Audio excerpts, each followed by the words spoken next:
Okay, good afternoon and welcome to our Creative and Lifestyle Sector webinar. As of the last count, I'm told that over 500 people have signed up for this webinar, so fantastic turnout. And so thank you very much for joining us. Today's webinar is titled New Mindset, New Result 2021. For those of you joining us for the first time, or those who don't know Invest Hong Kong, a few words of introduction about who we are and what we do. Invest Hong Kong is a Hong Kong government department, and we're responsible for promoting and retaining foreign direct investment into Hong Kong. We offer practical support to business in all sectors and of all sizes, providing information at the decision-making stage, to practical help during the process of setting up, to networking and ongoing assistance after the company has established itself in Hong Kong. Everything we do is free of charge and confidential. I would like to open today's webinar by inviting our Associate Director General, Dr. Jimmy Chang, to say a few words of welcome. Ladies and gentlemen, good afternoon, or good morning, or good evening, depending on where you are. My great pleasure to welcome all of you to this webinar organized by Invest Hong Kong on New Mindset, New Results 2021. Focusing on the creative and lifestyle sector.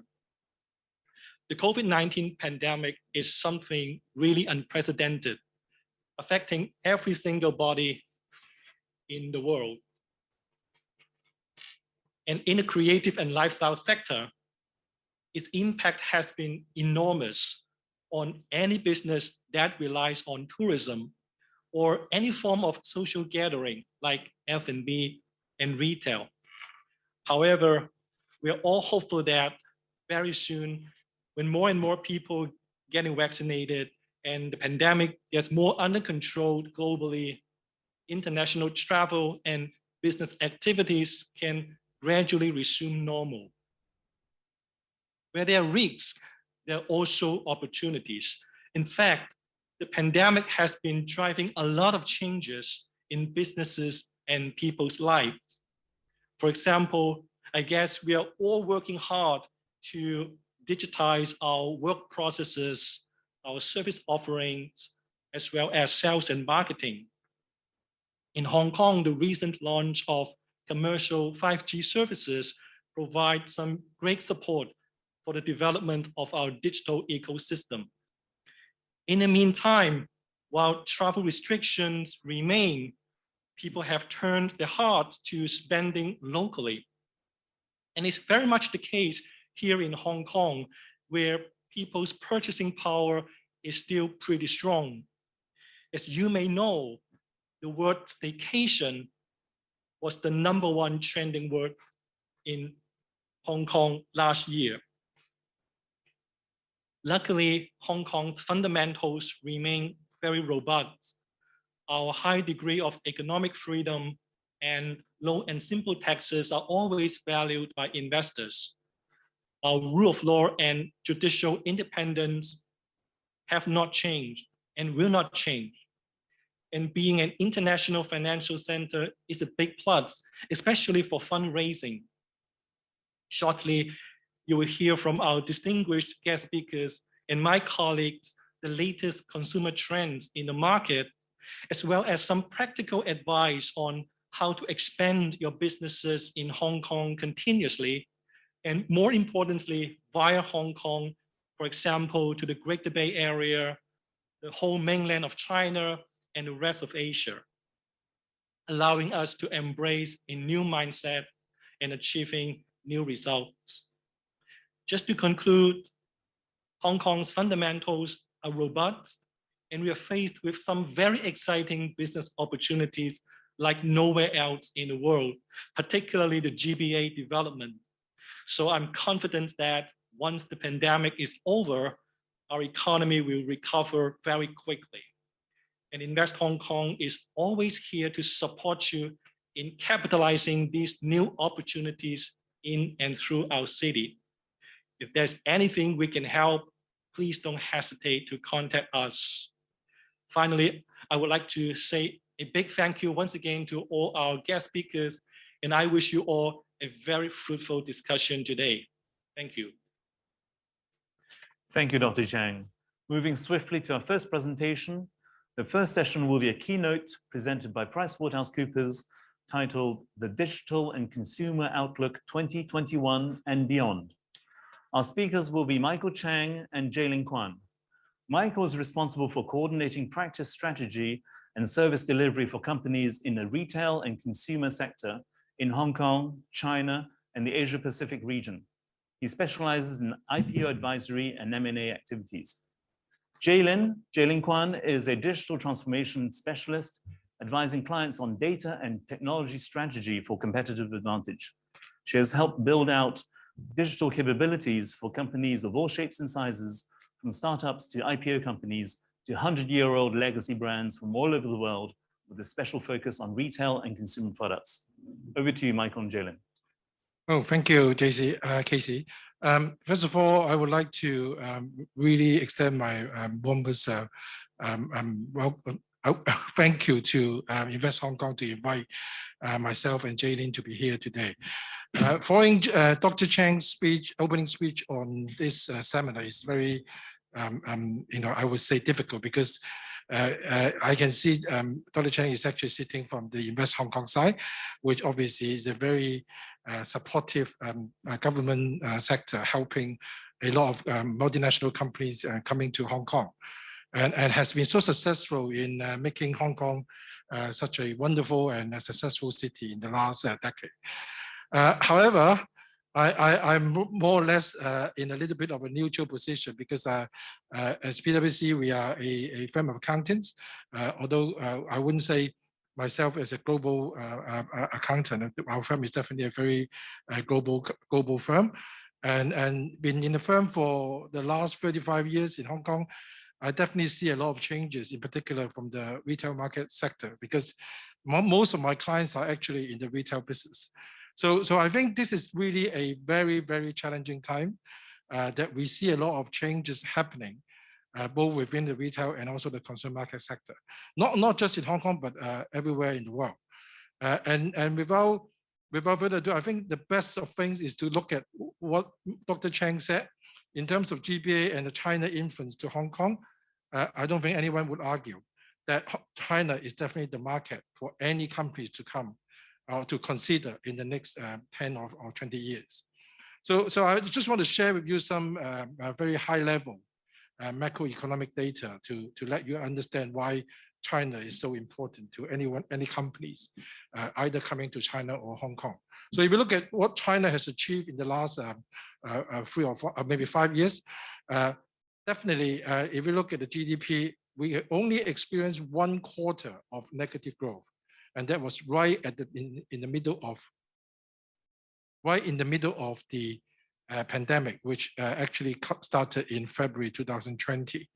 So after that, you can see already there has been a very, very fast and phenomenal recovery of China's economy, coming back to a positive 3.2% in Q2, and then now for the full year, they still achieve over the only positive GDP growth elsewhere in the world. So China is definitely doing what they would like to do and what they have been hoping to let people know that they can do and achieve globally. So in terms of retail market, again, is a very, very important market sector in China.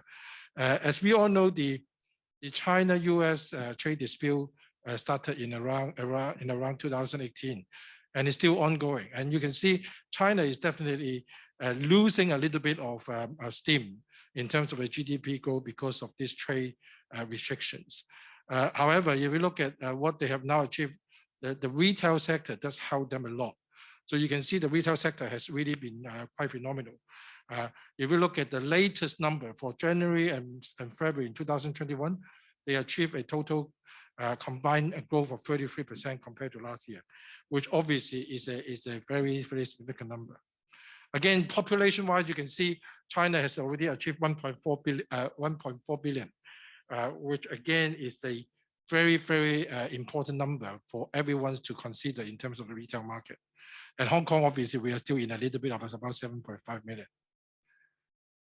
Okay, so let's look at Hong Kong. The Hong Kong, obviously, we have been sitting here for a long time, and I was born here. And although I was educated in UK, I came back in about 1991 to start my business in PwC. So you can see Hong Kong has still always been in a very steady growth. I wouldn't call them as a very significant growth, although you may say, if you look at the last 20 years, retail sales, what they have achieved is since the opening of the border, in particular for the what we call for most of the tourists coming to Hong Kong in 2004 and 5, then we see the retail market really start to boom. And up until 2014, when we achieved the all-time high of 493 billion, we start to see the decline. If you look at what we have been experiencing, obviously 2019 was not something that we would like to see again, because of the second half of the year, we had a bit of a so-called society or political issue. I think this has now been stabilized. As we were predicting at early 2020, we definitely would like to see a better shape in Hong Kong for this kind of environment. Unluckily, or unfortunately, COVID came in 2020. So that hit the market even harder because of the whole year. We were in a bit of suffering because of this COVID. So Hong Kong is again experiencing a lot of changes. But if you look back to what most of the retailers in Hong Kong has been doing, we have been seeing a lot of so-called proximity and also convenience for most of the consumers, in particular Hong Kong people. For most of the time in the last 10 years, we have been relying a lot on the mainland tourists coming to Hong Kong to do the shopping. So without the mainland tourists coming to Hong Kong, we were definitely suffering a lot. So that's the reason why I think the Hong Kong retailers has been in a very good learning lesson that they need to start thinking about how to capture any sales without just relying on the mainland tourists coming to Hong Kong. I think that would become a very structural change in going forward in the next 10 years.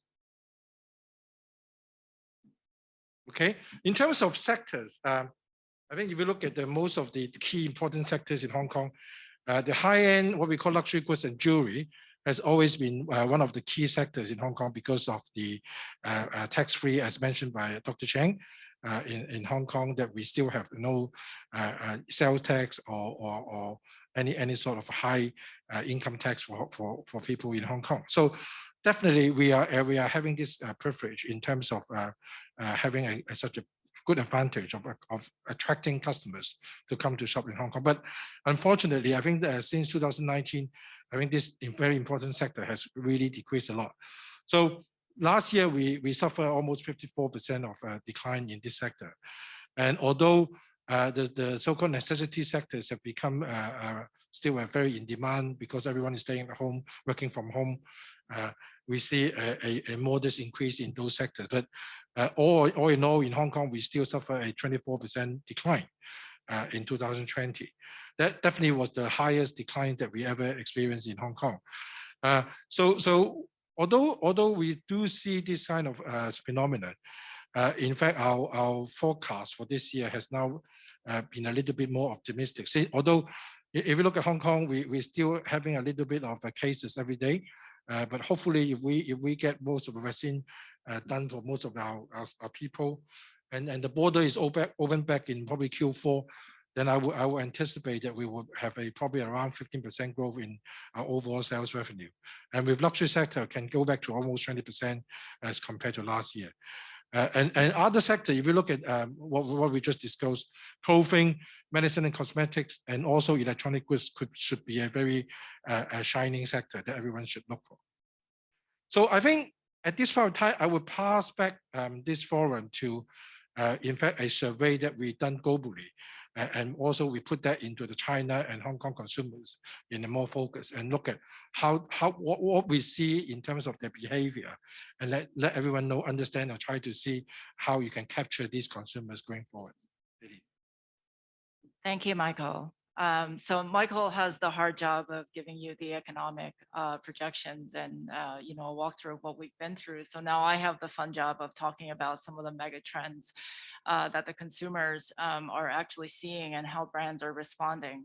So I think despite what Michael had just talked about in terms of the economic challenges that's been experienced, I think what we see, right, is that generally speaking, there's a really strong confidence in the economic recovery across China, and we're starting to see some of that trickle into the Hong Kong consumer as well. In general, right, the domestic luxury market actually recovered with strong confidence, and almost nearly all of the industry, fashion industry manufacturers returned to work by the end of March, and this was in 2020. Similarly, nearly 50% of the Chinese consumers showed positive attitudes in economic recovery. And so the demand for goods, regardless if it's offline or online, has actually fueled a lot of the recovery that we see just on the other side of the border. When it comes to what categories were leading in the recovery, right, in China as well as in Hong Kong, what we see is that the luxury market has taken a lead in the recovery against the depressed global market environment. Domestic luxury market was projected to grow between 20 and 30% through all of 2020. And then there was a significant shift between, you see in the chart there, between what used to be spent overseas versus what people are now buying domestically because of the lack of travel that's happened. And then the other phenomenon that you see is the shift between offline to online. So no doubt the online market, especially between Hong Kong e-commerce, as well as the broader mainland China e-commerce, has actually fueled much of the growth and much of the recovery that we are seeing in the marketplace. The category sales that are shifting towards timeless and risk-resistant items have continued to rise. And then you see that brands whose products are perceived to be timeless similarly have not been really affected as much by the downturn. Whereas categories that are also further along in incorporating digital in terms of platforms, in terms of technologies, into sales distribution channels, those categories have also fared fairly well. With the recovery rooted in digital, right, what we see also is that advertising revenue can be seen steadily moving towards digital as well, which is directly in line with digital content's consumption rates, as the way consumers interact with digital media, services, and content has shifted. Advertising revenue in Hong Kong continues to dominate the non-digital market, and continued growth in digital advertising is projected to reach about 43, almost 44% of the market by 2024 in Hong Kong. We see this lagging behind mainland China, which is at a staggering almost 90%, right, of digital revenues. So obviously that's dominant in the market, but Hong Kong, the change between last year, or sorry, between about 10 years ago and what is projected to be in 2024 is actually quite big. What this means, though, is that research budgets for digital advertising has gone up by 4% in 2020 compared to last year, whereas the same budget actually dipped by about 12% for non-digital advertising. And of course, we project that the high-speed mobile internet penetration will reach 87% in Hong Kong by 2024, which will undoubtedly change the way the population consumes digital content. So what all this fuels, right, beyond some of the global trends that we're seeing also prominently placed in the local market as well as the mainland China market, I think we can't really ignore the fact that the shift really happened as a result of COVID. And during 2020, we saw a really hard, I would call it a forced cutover to digital commerce. And that happened nearly overnight. For most companies, digital commerce was already in the main battleground, right? We've already acknowledged heading into the last few years that this is one of those must play, must win type of battlegrounds. But 2020 really forced the conversation and put it into to the forefront as a successful channel that most brands were able to really make headway and convert. Brands have seen increased e-commerce sales for obvious reasons. household goods, grocery, but beyond those, necessities, right? Beyond those typical items, it has e-commerce has also further seen a propelling of apparel, penetration in apparel, consumer electronics, and then of course beauty. The shift in spending habits. Consumers were not able to travel overseas last year for the most part. So of course, then they reprioritize how they spent their money, on what they spent their money, as well as where they spent their money. Obviously, we used to see a greater share of the spend when consumers used to travel overseas to shop. A greater share of the wallet used to go to air, right, to get to traveling locations overseas. But now those share of the budget have actually been reprioritized so that consumers are now spending that money in nicer hotels or nicer lodging when they travel locally. And then of course on staycations, as Dr. Chang mentioned. We've also seen a greater share of wallet going to online entertainment and gaming as more and more people adapted to a blend of home life and work life. The revenge shopping phenomenon manifested as a result of people being locked down. So the moment that they actually were able to go shopping, many of them actually rushed out and did that. So there were major brands, European brands, who opened, flagship stores right after the lockdown lifted in Guangzhou, and they saw a massive record-breaking sales there. We also saw several shopping festivals that came up as a result of the lockdown, right? So nowadays we no longer only have Singles Day, but we also have, the shopping festival Wu on May 5th. So all in, right, the most obvious acceleration of digitalization and increased reliance on digital basically allowed us to stay socially and emotionally connected. And so what that meant is with each period of social distancing, even in Hong Kong, we saw that office workers where they previously shopped were actually doing it in different hours. They were shifting what money they spent on the items that they were buying. And the rest of the story, as we know, is probably going to remain like this for some time, even after COVID. E-commerce platforms, generally speaking, right, from a global trend standpoint, used to be a marketplace where people went to transact, simple.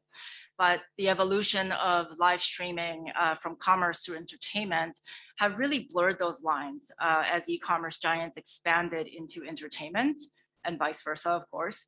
And then live streaming enabled direct to purchase. Live streaming e-commerce has huge growth potential in the next few years, with a predicted 15% year-over-year growth up to 2022. And then, of course, we only expect that to be accelerated with 5G rollout. So as we mentioned, live streaming has paved the way for the rise and influence of KOLs as a trend here. While beauty products has proven its success in general, other segments still need to think more about how to find proper platforms and the KOL strategy to balance their brand identity as well as traffic. In the quest for O2O consumer engagement, luxury brands across sectors go live or have gone live with their flagship stores on Tmall and JD.com. And others have launched new collections via virtual pop-up stores based on WeChat mini apps. So all of these avenues have allowed brands to easily identify and follow up with even more potential shoppers, whereas previously in the physical world, right, they walked in and they walked out in some cases.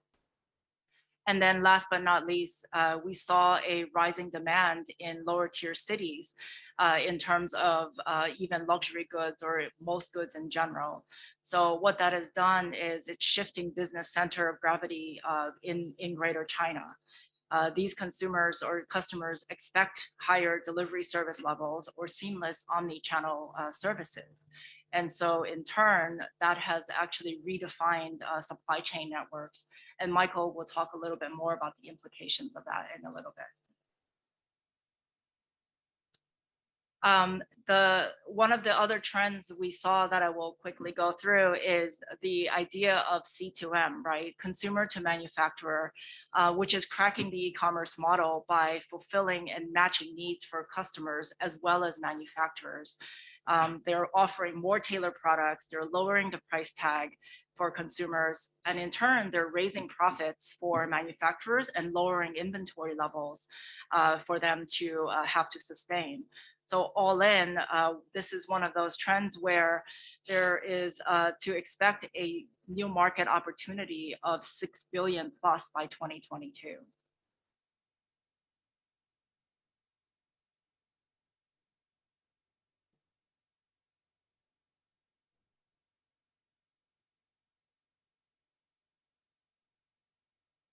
Okay, so as all of this, right, is basically saying that let's not forget the Gen Z group of people here, as they are emerging as powerful force in luxury goods, as the luxury brands now have a huge dependency on Chinese consumers, and a lot of the overseas brands actually know that.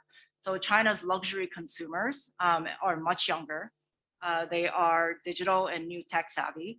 They tend to be heavily influenced by social and trend dependent. However, they also are very much individualized and have a set of self-expression that allows them to gravitate towards more niche brands in the marketplace than ever before. In order to attract the younger generations, brands have become more down to earth by actively deploying social media marketing channels as the uptick in usage in 2020 outpaces the previous year. The challenge for luxury brands that we see is in their ability to balance how much they cater to the young people on these platforms while still maintaining and striving to espouse their brand DNA and their brand identity. Last but not least, beyond products, right? In Hong Kong especially, this is actually an area where Hong Kong has shined, is in new innovations in the food value chain, which has driven consumption-based economic recovery. The high population density, the fragmented market in Hong Kong around food has resulted in many opportunities with low barriers. There's a fertile digital ecosystem with abundant opportunities to experiment and innovate, especially in the area of cloud kitchens and formulating unique experiences in the F&B scene. The ability to scale at a low cost via digital marketing and piggybacking on delivery platforms and delivery capabilities is also another high point that Hong Kong has recently experienced. Traditional businesses that have yet to build operations online can also leverage many of the existing platforms that capture audience and their ability to spend money while they're at home. So with that, I'm going to turn it back to Michael to talk about the so what. Okay, thank you, Jenny. I only have 2 more minutes, as I was told by the organizer. So I would not go into too much details of my slide that I prepared. I'm sure we are happy to share all our slides with all the attendees. So this is the one that I try to put what Jaylene talked about, the consumption behavior, into what a retailer or what an enterprise should do to react to this consumption behavior. We divide it into merchandise, people, scenario, experience, and capital. These are all very important. As you can see, by cost arrow is causing to consumers, and is relating to transfer between merchandise, funds, and data. Data, it can't be more important than anything else now. It's not just a number, it's an asset to any companies or any consumer. So everyone should be very aware of the importance of data. So my final slides are trying to be a bit more punchy and to help as a Hong Kongese, as a person born in Hong Kong, I'm always obviously very passionate about Hong Kong. As Dr. Chang talked about all the advantages of Hong Kong in the last decade, we definitely have been very, very lucky and fortunate to have Hong Kong as such a financial city as recognized by everyone in the world. But I still think we need to be a bit more realistic and understand that we have been so complacent in the last decade. All the retailers have been so keen on trying to attract all the mainland tourists from China. And COVID is just an accelerator of what we think that a real e-commerce should be like in going forward. And for any retailer to enjoy, have a good benefit and sustainable business model, they should do a very good digital planning in the future. So Hong Kong is definitely somewhere that we can see is a doorway going to China. So I would encourage a lot of people, a lot of companies coming to Hong Kong to set up their first establishment and then start to do their business with the Chinese people. Thank you very much. Thank you. Thank you very much, Michael and Jalen. Some very interesting points you made there. Lots of food for thought. I picked up structural change in the retail landscape, some mega trends. Revenge shopping is a term I like. Yeah, connection socially and emotionally. I think that's really important.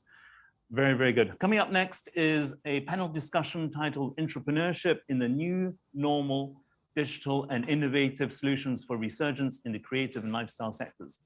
This section is moderated by Relena Say, Chief Executive Officer of Jumpstart Media.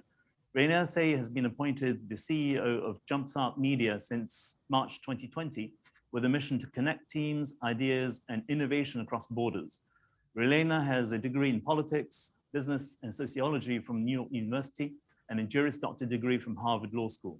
She has experience in a multitude of other industries, including PR, fashion, law, finance, and property development. Thank you, Relena, for joining us, and very warm welcome. May I invite you to introduce your panel? Thank you. Thank you so much for having us, and thank you everyone for joining us today. This panel by InvestHK. I'm very excited to be here. So I think the introduction of myself is already complete. So I am particularly excited to moderate today's event because we do have a wonderful panel of speakers with us today. Today we have Mr. Dick Ng, Head of Digital Engagement for Mini Home Media Limited, a logistics and e-commerce solutions platform that promotes technology-led solutions and services. We have Ryan Lai, Managing Director of Food Panda, where he heads the growth and strategy development of one of Hong Kong's leading online food delivery platforms. And we have Greg Pierce, an architect, co-founder, and Managing Director of OneSpace, a design studio in Hong Kong. Actually, during my conversations with Greg, I learned that he's been focusing much of his research and practice over the last year on the pandemic and how corporates have to adapt and evolve to meet the changing expectations of the workplace. So that's a topic that's particularly relevant today. So the pandemic has affected everyone and every business around the world. So I'd like to touch upon 3 different themes in today's talk. The first is how COVID has induced changes. The second is tips for surviving the pandemic. And the third is rebound strategies for growth after the pandemic. But let's start with a quick introductory question. So Ryan, Greg, and Dick, as entrepreneurs and business leaders, how did the pandemic affect your business and what strategies did you use not only to survive, but also to thrive? Maybe Greg, we could start with you. Thanks, Relena. As you mentioned, we're architects focusing on workplace design. So about 3/4 of our business is in design and planning of workplaces. We're helping companies to become more human-centric and more efficient. And traditionally, that's tied to the corporate real estate function. And as you'd expect, the arrival of the pandemic, it was profoundly and swiftly disruptive to our revenue. Our strategy for surviving was to reposition ourselves as subject matter experts in how to re-engineer the post-COVID workplace, and then to use that knowledge to reapproach existing clients, as well as to cultivate new ones. And we'd already established ourselves as experts in flexible work environments. And so here suddenly were some of the same companies that were going through cataclysmic changes as the very purpose of their office was being challenged by the pandemic. And so what we saw was an opportunity to get out in front of the problem, learn more about how we could help those clients to cope with those changes. We began by researching how the pandemic was affecting businesses and worker behaviors all around the world and in Asia. That led to a white paper, some media interviews, and webinars and so on. And then next we put all that newfound knowledge into an illustrated design guideline that showcases our ideas for what the workplace of the future might look like. And we found that every organization we met was facing this struggle. So previously unopened doors were suddenly open to hear about these new ideas at a time of challenge. I'd say in short, what we did was to adapt to survive by retooling our underlying skill sets, and then reshaping our service offering to address head-on the challenges that our client faced in the aftermath of COVID. Yeah, I think that's really great background, kind of retooling, kind of, it's almost kind of pivoting in many ways. What about Dick? What do you think? I think the pandemic is really speed up the whole e-commerce business, not only in Hong Kong, but all over the world. So what we are doing is trying to catch this chance to make use of our resources to help those merchants to explore more channel for them, because I believe not only Hong Kong, but all the retail has a great hit because of the pandemic, and the retail market has a great drop. So most of our merchants, they are looking for new channel. So what we are doing to help them, or to help myself, is to help them to create more channel, no matter in Hong Kong local market or even cross-border to China.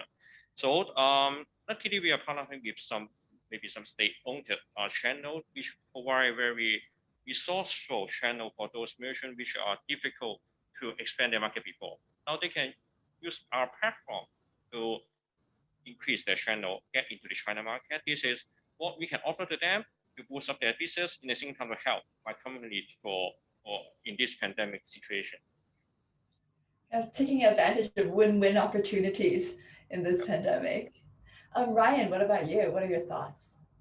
First, thanks for the introduction and thanks for the invitation from InvestHK. Super pleasure to be here to share our experience in the market. In the pandemic time, we have stayed adaptive and quick, leveraging our logistical and technological capability that we have in place to serve the Hong Kong customer. I think that in the pandemic time, we are definitely seeing an uplift in terms of the demand in the Hong Kong market in our business. Our orders almost like free-floated in the past year, and overall it's coming from both food and the grocery delivery business. We are seeing that the consumer behavior pattern, consumption pattern is changed this day. Especially that since government has launched some dine-in restriction and gathering ban measurement in Hong Kong to control the COVID-19. More restaurants are joining us in our platform and provide food delivery pickup service to the customer. So we are definitely seeing opportunity ahead for our business. But on the other side, we're also trying to diversify our business into different business models besides food. We have our grocery business as well. So happy to share into more details. Yeah, absolutely. That's one of the questions I have for you later on about the grocery delivery and these places that you've expanded to.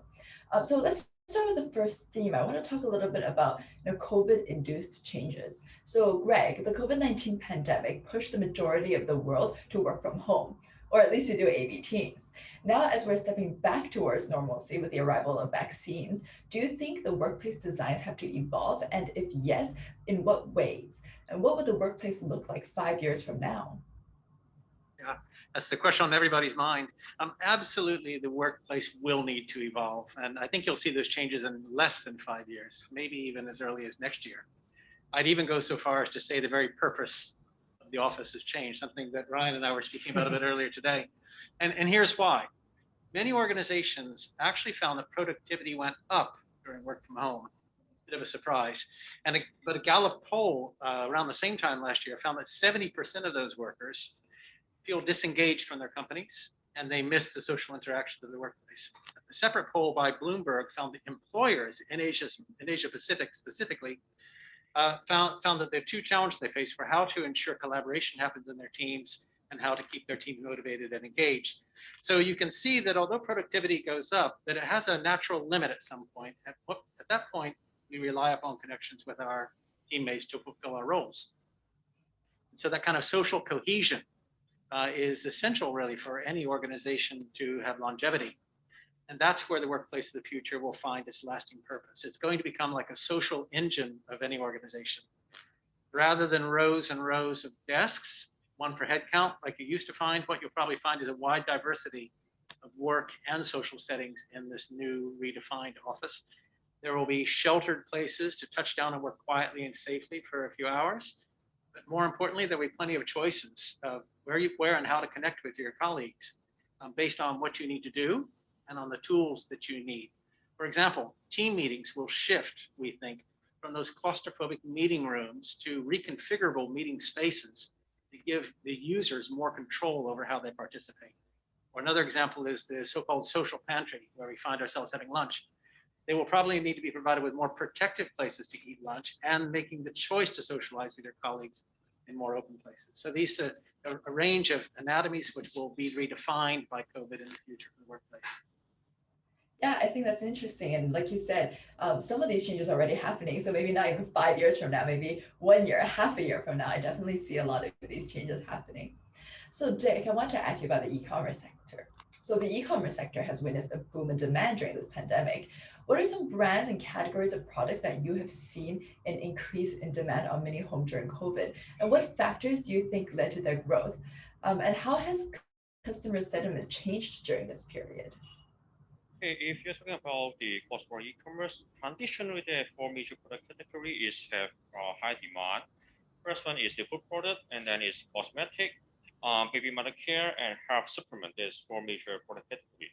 But under the pandemic, I believe food product category it has most significant changes, because what we see is that a huge order come from our platform during the pandemic period. What food product I mean is both for adult and baby. It means the milk product. For sure, the milk product is moving strong because the China market demand is huge. But under the pandemic situation, both the baby food, it means milk product, and even the normal food like cookies or that kind of thing, we see a very, very significant growth during this period. If you're talking about branding, maybe I can give you an example, which is a quite famous Hong Kong local brand is Trendy Bakery. They list their product in our platform since maybe last October or November. But we find the figure they have actually month on month, they have 100% growth. So you can see how strong the demand is. It's 100% growth month by month. You can see the demand is really, really strong in China market. And one of the major driving force is, I believe, is the tourists cannot come into Hong Kong, right? The border is locked. Most of the tourists cannot come to Hong Kong, but it doesn't mean the demand is not here. The demand is still there, but those China consumers cannot come to Hong Kong to buy what they want. So they are using another alternative, which is the cross-border e-commerce channel, to buy what they want in Hong Kong. This is the major driving force that the pandemic. Oh, that's really interesting. Yes. Oh yeah, that's really interesting. I think a lot of movement in e-commerce and definitely a hot space with the whole pandemic. Ryan, since we're talking about food, let's talk a little bit more about Food Panda. So Food Panda, like you mentioned, ventured outside of food deliveries amid the pandemic. So as you mentioned, it launched Panda Mart to deliver groceries. What opportunities do you see for pivoting and expanding into previously unexplored areas to capitalize on new opportunities during COVID-19 for the F&B industry? Yeah, happy to share about that. In fact, we have planned for that grocery business before we have the COVID. Yeah, because we can see that in the Hong Kong market, people need that kind of not just e-commerce, just not quick commerce. They want to have 20 minutes delivery, which the experience is just amazing. We are seeing that needs is increased every year, and then people just love that. And so that in last year, we are heavily investing into our grocery delivery business model to try to bring this experience to the Hong Kong user. It's not just about food right now. We also talk about to some other grocery daily supplies where people can get that quick, easily, super accessible, full and convenient experience on the app. This is what we are trying to do right now. Aside from the grocery business, we are also actively exploring different kind of business model, like we have Panda Merchant. This is a supply chain business model, which we are not just serving as a platform to help our restaurant partners to do more business on delivery online. It is also about providing them a supply chain, so they can get the food supply, they can get the ingredient, they can get the paper bag, they can get the devices to operate in their F&B business through our supply chain solution. We also have Pandago, which is decoupling our logistic capability from our main platform. So we can also offering that to retail store, offering them to some F&B industry who have their own customer touch point. In a nutshell, we are trying different way to address the Hong Kong market. And I believe that especially in COVID, everyone has to be constantly involving, constantly innovating to drive the business this day. Yeah, I mean, I'm a huge fan. And I'm a huge fan, so I'm always using Food Panda. And like you said, not just for food delivery, actually, even for Panda Mart, even if I'm like out of tissue, you know, I'll try and hit those minimums and get all those orders in of all the products that I need for the day. Thanks for the support. So let's talk a little bit about surviving the pandemic, because I know a lot of companies, they talk about the difficulties that they've had during the pandemic, but obviously the three of you have really strived during this whole period. So I'd like to ask you guys a little bit more about the survival of the pandemic. So Greg, since some of us got used to working from home and now we're starting to return back to the office, how do you think the workforce's expectations have changed? And can businesses adapt to these changed expectations? If so, how? Yeah, one thing we can be sure of is that businesses will need to prepare for a more discerning workforce that expects continuous, credible assurances about the safety of the work environment, but also, as I mentioned before, having a sense of control of your environment. The work from home experiment, for lack of a better word, demonstrated that individual accountability is possible, but it also reframed our work-life relationships when employers were literally reaching into employees' homes, in the privacy of their own homes during the every day at work. And so the element of trust, mutual trust, will play a vital role, we think, in how employers and employees frame their work relationships back together in the office again. Mutual trust actually takes time to build and to nurture, but once it's established, it becomes kind of like a glue that holds the organization together. However, remote working deprived us of those unspoken affirmations, in a way, of trust when we work together in one office. And so concrete steps are going to be necessary by employers to meet those shared expectations.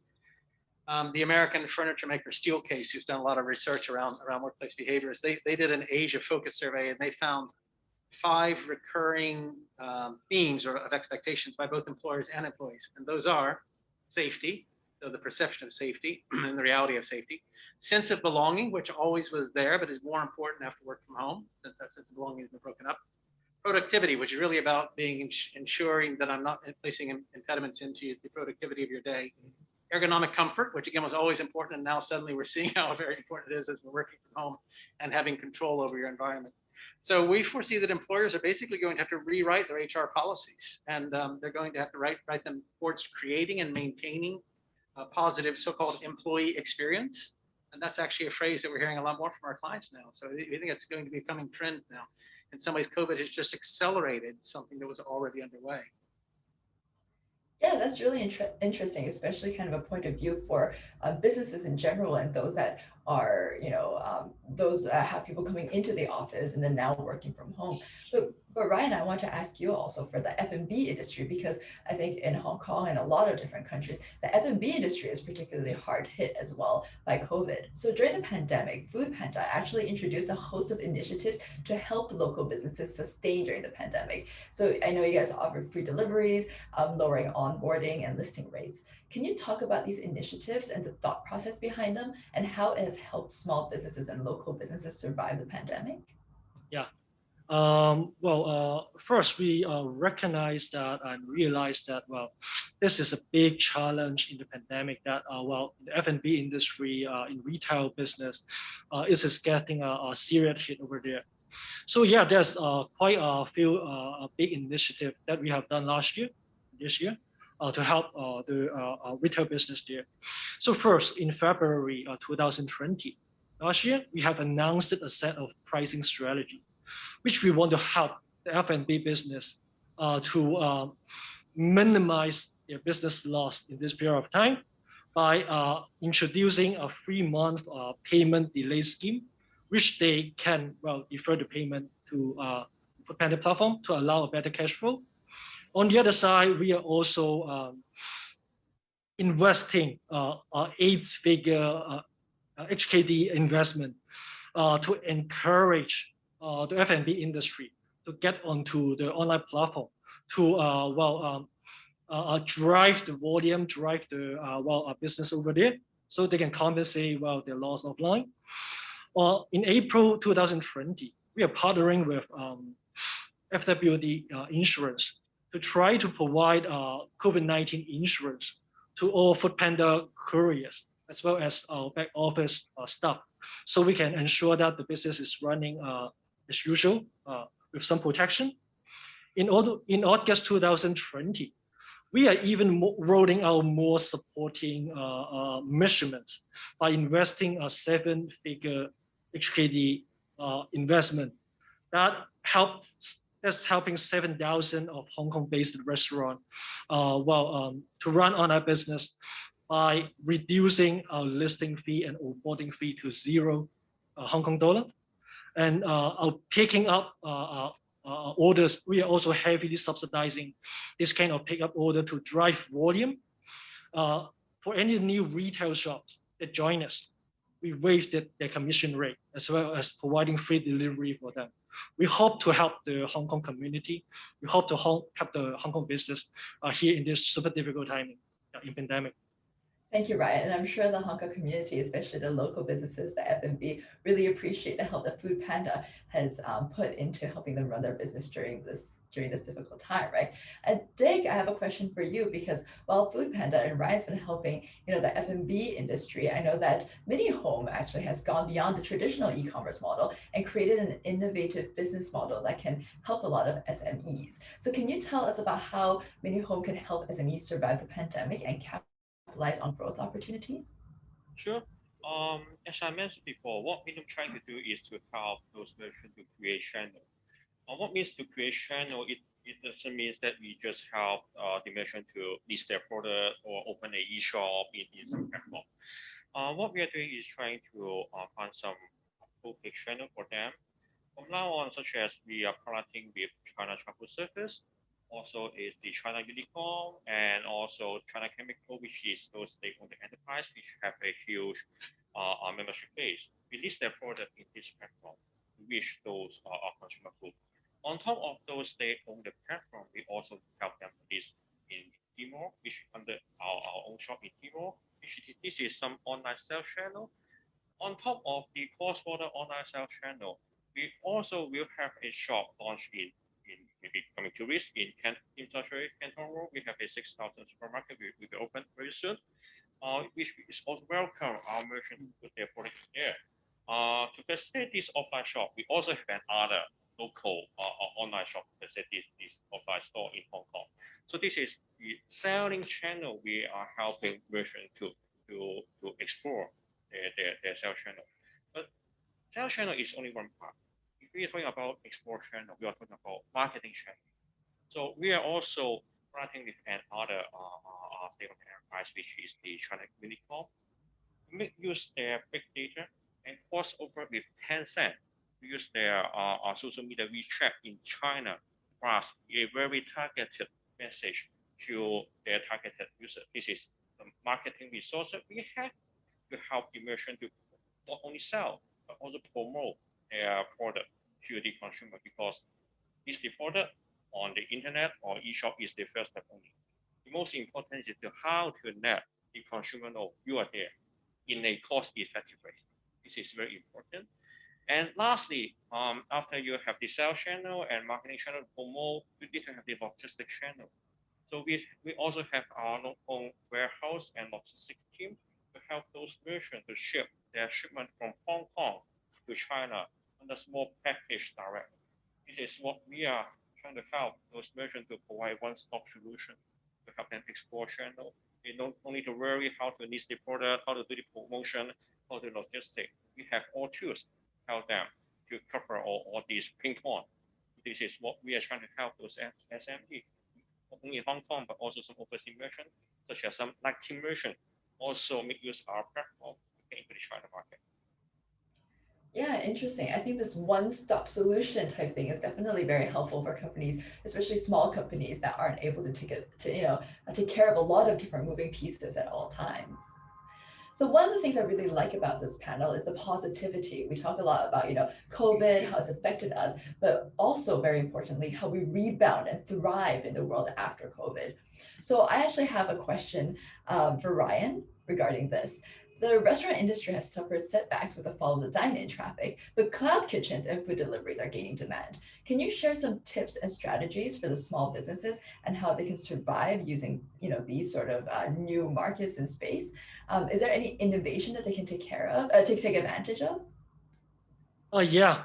Well, talk about some kind of tips or intelligence in the market first. In F&B, it's quite interesting that we are seeing that breakfast in this day, the volume is going up. Yeah, dinner as well as usual, and among all type of food, we can see that dim sum, noodles, dessert, bubble milk tea, etc. This is some kind of cuisine and dishes that we are seeing having a high demand in the market. So if you don't have any idea on where we should go in terms of developing your F&B business, this is something that will be super interesting. Yeah, and we are also seeing that the customer this day love. It's not just about food delivery; they also love pickup experience. So if you want to run a F&B business, for sure, well, don't miss out. Yeah, besides dining, online food delivery, do pick up as well. We are seeing some kind of exponential growth in this kind of demand in the market through our data. Yeah, because we can understand that people want to have some kind of good experience on app, and they can skip the line, they can save some time, and they can at the same time enjoy some amazing offer. Yeah, by doing this kind of order online. For the things that I think that the small business can take advantage of, yeah, from our platform, we are regularly running marketing campaign activity on our course, yeah, so that we are pushing for exposure for our vendors, for our partners. So yeah, so through our platform, we can be driving additional exposure and business for our partners. We are also launching new service like Pentago. So I just talked about that Pentago service before. So that if the vendors, if the partners in Hong Kong are interested in, looking at how they can expand their business in Hong Kong, well, we are definitely here to help them. Yeah, by providing different kind of service in our portfolio. Great, thank you so much. Well, I know we're almost out of time. I wish I could have more time to discuss with all three of you guys and learn more, but I do have a concluding question for you guys. So, business leaders and startup founders are responsible for motivating their teams and providing assurance during times of crisis. So amid these challenging times, usually teams will look to their leaders for hope, direction, and assurance.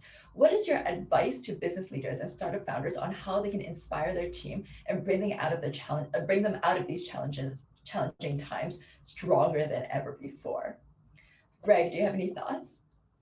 Yeah, a moment ago I spoke about trust, and in part I'm referring to my own experience in that regard. Communicating unambiguously, clearly, candidly, transparently is a mark of good leadership anytime, but during a crisis, it's essential. We've been in business now for 16 years in Asia, and we've weathered storms through that period. And that's given my business partner and me the opportunity to have perspective and confidence in the face of adversity. But at the same time, we realized that younger members of staff may not have been through such experience of ups and downs, and that can be frightening. It's understandably frightening. But we try to demonstrate that through that adversity, we become stronger, we learn new lessons. A little bit of a cliche, but it's a time to learn new lessons. We encourage our staff to experiment, to try out new design ideas, to work on what works and doesn't work. And remember that our clients too are going through this challenge together. And so kind of a bit of empathy there. So we try to provide hope, but not empty promises and not false hopes. As times like this, really the values of an organization come out, integrity, respect for differences, curiosity, the wish to continue learning. We try to emphasize those values. Thank you, Greg. Yeah, that's a very positive note. And I think that's very important for all leaders out there, because these are the times when the leaders really need to step out and, take care of their team, lead their team, provide them with assurance and let them know the direction that they have to take. I think that's all the time we have today for our panel, but I really enjoyed learning from all three of you guys. I wish we had more time, but thank you so much for sharing your thoughts. Thank you. Thank you very much for. Thank you. Thank you. Thank you, Relena. Thank you, Greg. Thank you, Ryan. Thank you, Dick. I think we really picked up some very, very interesting ideas just now. I particularly like the idea that Greg put forward about the future workplace, how it's evolving. It's actually upon us earlier than we thought. The changes, the purposes of the office will change, how surprisingly the productivity increases as we move away from the office space, but we lose out on the connection with our colleagues and so on. I think those are really, really interesting ideas. Ryan, of course, talked about some interesting things that people actually order online, from dim sum to bubble tea, which, wow, that's quite something. And only big data can tell you that. And Dick, of course, some very interesting ideas on cross-border trade and how new markets can be accessed from Hong Kong. Coming up next is the first of our 3 fireside chats. The first one is called Optimizing Your Digital Marketing Strategies, Reinventing Customer Engagement. This session is moderated by my colleague Doris Fong, who heads our creative industries team. May I invite Doris to introduce her speakers?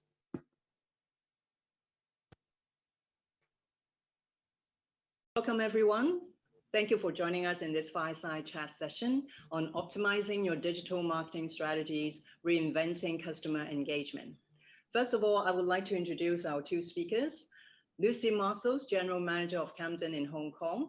Lucy moved to Hong Kong in 2017, and she later joined a French digital agency called 1969 and started their office in Hong Kong from scratch. In 2020, Lucy partnered with international advertising network Camden and started their Hong Kong office during the pandemic last year. The Hong Kong office served as the creative hub for the agency APAC clients. And today, the agency in Hong Kong is working with international clients in the finance and e-commerce sectors. Our other speakers, Charles Arnold Jr., founder of Delvify. Charles founded Delvify in 2019 and has years of experience within the finance and technology field. He plays a crucial role acting as a mentor for early stage technology companies. And before Delvify, Charles spent time in China starting their first ever hedge fund and was in Japan organizing the largest public fundraising in Japanese history for a hedge fund as well. Delvify helps global brands turn consideration into conversion with programmatic AI and visual AI. So thank you very much, the 2 of you, for joining this session and sharing your experience. Can I invite both of you to briefly introduce your company first? Sure. Maybe sure. Lucy, you start first, ladies first. Okay, I start first. Thank you for the lovely introduction, Doris. So yeah, so Camden is a full service agency with over 30 years experience. The history actually started in Canada because our headquarters is based in Montreal. That's where the agency was born. And we also have an office in Toronto, which is our media hub. We also have an office in Lyon in France, which is our European hub. And more recently, we decided to set up an office in Hong Kong last year. And actually, this office, the aim is to become the Asian hub for the creativity of Camden. And I especially want to focus it on content production for brands, to help brands to communicate online through the production of branded materials. Although the focus of the agency is full service, I really think that in Asia, having this hub for content production will be quite useful for the brands here.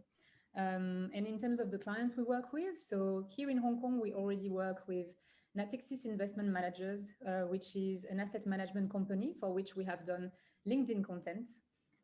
We also work with the sport giant Decathlon. We are helping them with overall strategy for the Hong Kong markets. And I think in terms of focus, we are aiming for different types of industries because we have experience on a wide range of industries. But I think that because we've started with like corporate and sport, maybe that's where I will spend my first focus. Mm-hmm. Thank you, Lucy. Charles, please introduce Delvify. Well, thank you, Doris, and thank you to everyone who's joining us virtually today or at a future date. It's pre-recorded. 90% of the information that our brain receives is visual in nature. Most people today, when they're interacting with either their mobile devices or online, are interacting in a visual way, looking at images, choosing images, clicking on images, interacting with images. Using visual AI, you can meet the really high expectations of your consumers for personalized experiences linked to their interactions with these images. Delphi's developed a personalized recommendation engine that's powered by visual AI and delivers really a seamless sort of customer experience and increases conversion and brand loyalty among users. Mm-hmm. So maybe let's start the fireside chat by focusing on the impact of COVID during this period. What are the major changes in brands when they try to connect with their customers in the last 12 months? Whoever wants to start first. Doesn't have to always be lady first, but Lucy, you can start first. Sure, I can start. So I think firstly, I've noticed that, you know, some of the brands that had not digitally transformed yet, they had to do it in an accelerated way in 2020, which is great, actually. You know, brands were not fully embracing digital yet, who were forced to do so. I think that's, you know, also like LinkedIn is a good example. The network has been quite successful in 2020. There is like a content increase of 60% more on LinkedIn that happened last year, which is very telling. And it tells a lot also about corporate brands who were not always like very, you know, ready yet to do this kind of like digital transformation, and they had to do so. So I think I've noticed that, and I thought that was quite interesting. And in terms of new ways of connecting, I've seen more brands using conversational approaches and being extremely responsive on social media. I think that, you know, people had more time, they were in front of their mobile even more than before. So responsiveness was crucial for brands. So I think they really tried to adapt. And yeah, brands had to really take care of them in 2020 and have to continue to do so. And yeah, I think brands had to be very careful about what they were saying, what they were doing. And I've seen them doing that. I think people were paying a lot of attention and they were really like taking notes on what brands were doing. So it was a very interesting kind of like last year in terms of what I could see. Mm-hmm. What about Charles? That's quite interesting. I mean, first of all of us have stopped traveling. So brands are not running around the world, getting in front of their customers. We know actually, so we have some preliminary numbers that's over the past year. So even if we go back to the very beginning of the pandemic, eBay reported a 25% year-on-year growth in March of Q2 of 2020. Right? That's at the very beginning of the pandemic. 40% of consumers now are saying that they're making more e-commerce purchases. Like this is a trend that's not going away. And I think Lucy makes a very good point about the content and the sort of, if you will, the personalization of this. Listen, eventually we'll come out of the pandemic and offline retailers and brands, they'll rise to the challenge. They'll get their act together. There'll be some really interesting, fun offline experiences. But e-commerce is going to remain sort of unchallenged. The growth of e-commerce is now firmly established, and we know that it really, really works. And we can see this trend, for example, in the number of new users signing up for Shopify's platform. This has been one of the darlings of the tech industry over the past year. And it just shows that, you know, the investment and the energy is really going towards the online experiences at this point.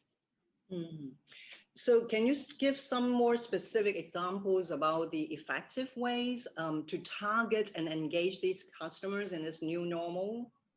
Well, I would say that you know, look, 86% of marketing professionals, this was in a survey by Ascend, sort of consider the effectiveness of an AI-powered hyper-personalization strategy to be really a change for the better. And this idea that your customer must be attended to, and you know, you want to see experiences or want to have experiences online that really feel personal and feel that just you have experienced it. So look, we know big companies like Pinterest and Alibaba all use visual AI, and they use it for a really important purpose, which is to show images and to create that sort of, that really nice effect for customers.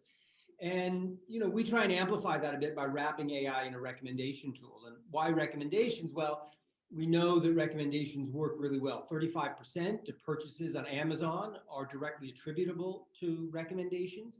Netflix, which we all have spent enormous amount of time, probably more time than we wanted to over the past year. But anyway, we've consumed so much of Netflix that they now estimate 75% of all content that we view on Netflix is because of recommendations. So, so why do recommendations work so well? Well, consumers are expecting really this personalized experience, and they're also providing a lot of data, and brands are now using really advanced analytics to understand what the consumers want and deliver that at scale, so that when Lucy's talking about LinkedIn, this is a platform that you can amplify your message at scale to many, many people. And using, visual AI or using other sorts of data analytic tools, you can really find interesting insights into the customers and deliver sort of personalized experiences to those customers.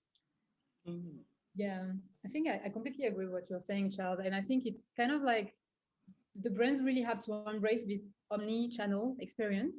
And I think people are really seeking consistency today. Like the world is very inconsistent and unpredictable. And I think that if brands can provide this consistency, and by consistency, what I mean in terms of marketing is, having all of your channels really going by the same strategy, the same creative guideline, the same approach, then people will not be lost and they will recognize your brand every time they see you, because if your, I don't know, your newsletter strategy is different from what you will see on your Instagram or what will be on your website, then people will not recognize your brand. So I think consistency is also another way to engage people. On top of what Charles said, I think it's quite important.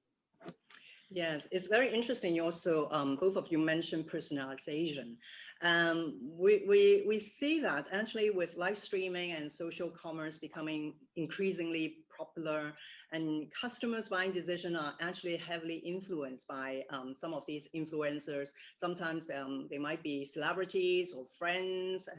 And how do you find KOL marketing? Is KOL marketing a suitable strategy for different kinds of brands? What's your view? Yeah, so actually, there are some numbers. So just in Hong Kong, for instance, in 2020, you have 55% of consumers who have already purchased a product because it was endorsed by an influencer. So, like the numbers are speaking for themselves, and it shows that especially the small communities are very engaged, like the micro or nano influence, which is like below 50,000 followers. However, that being said, I think that brands need to be careful with like the influence strategy they adopt.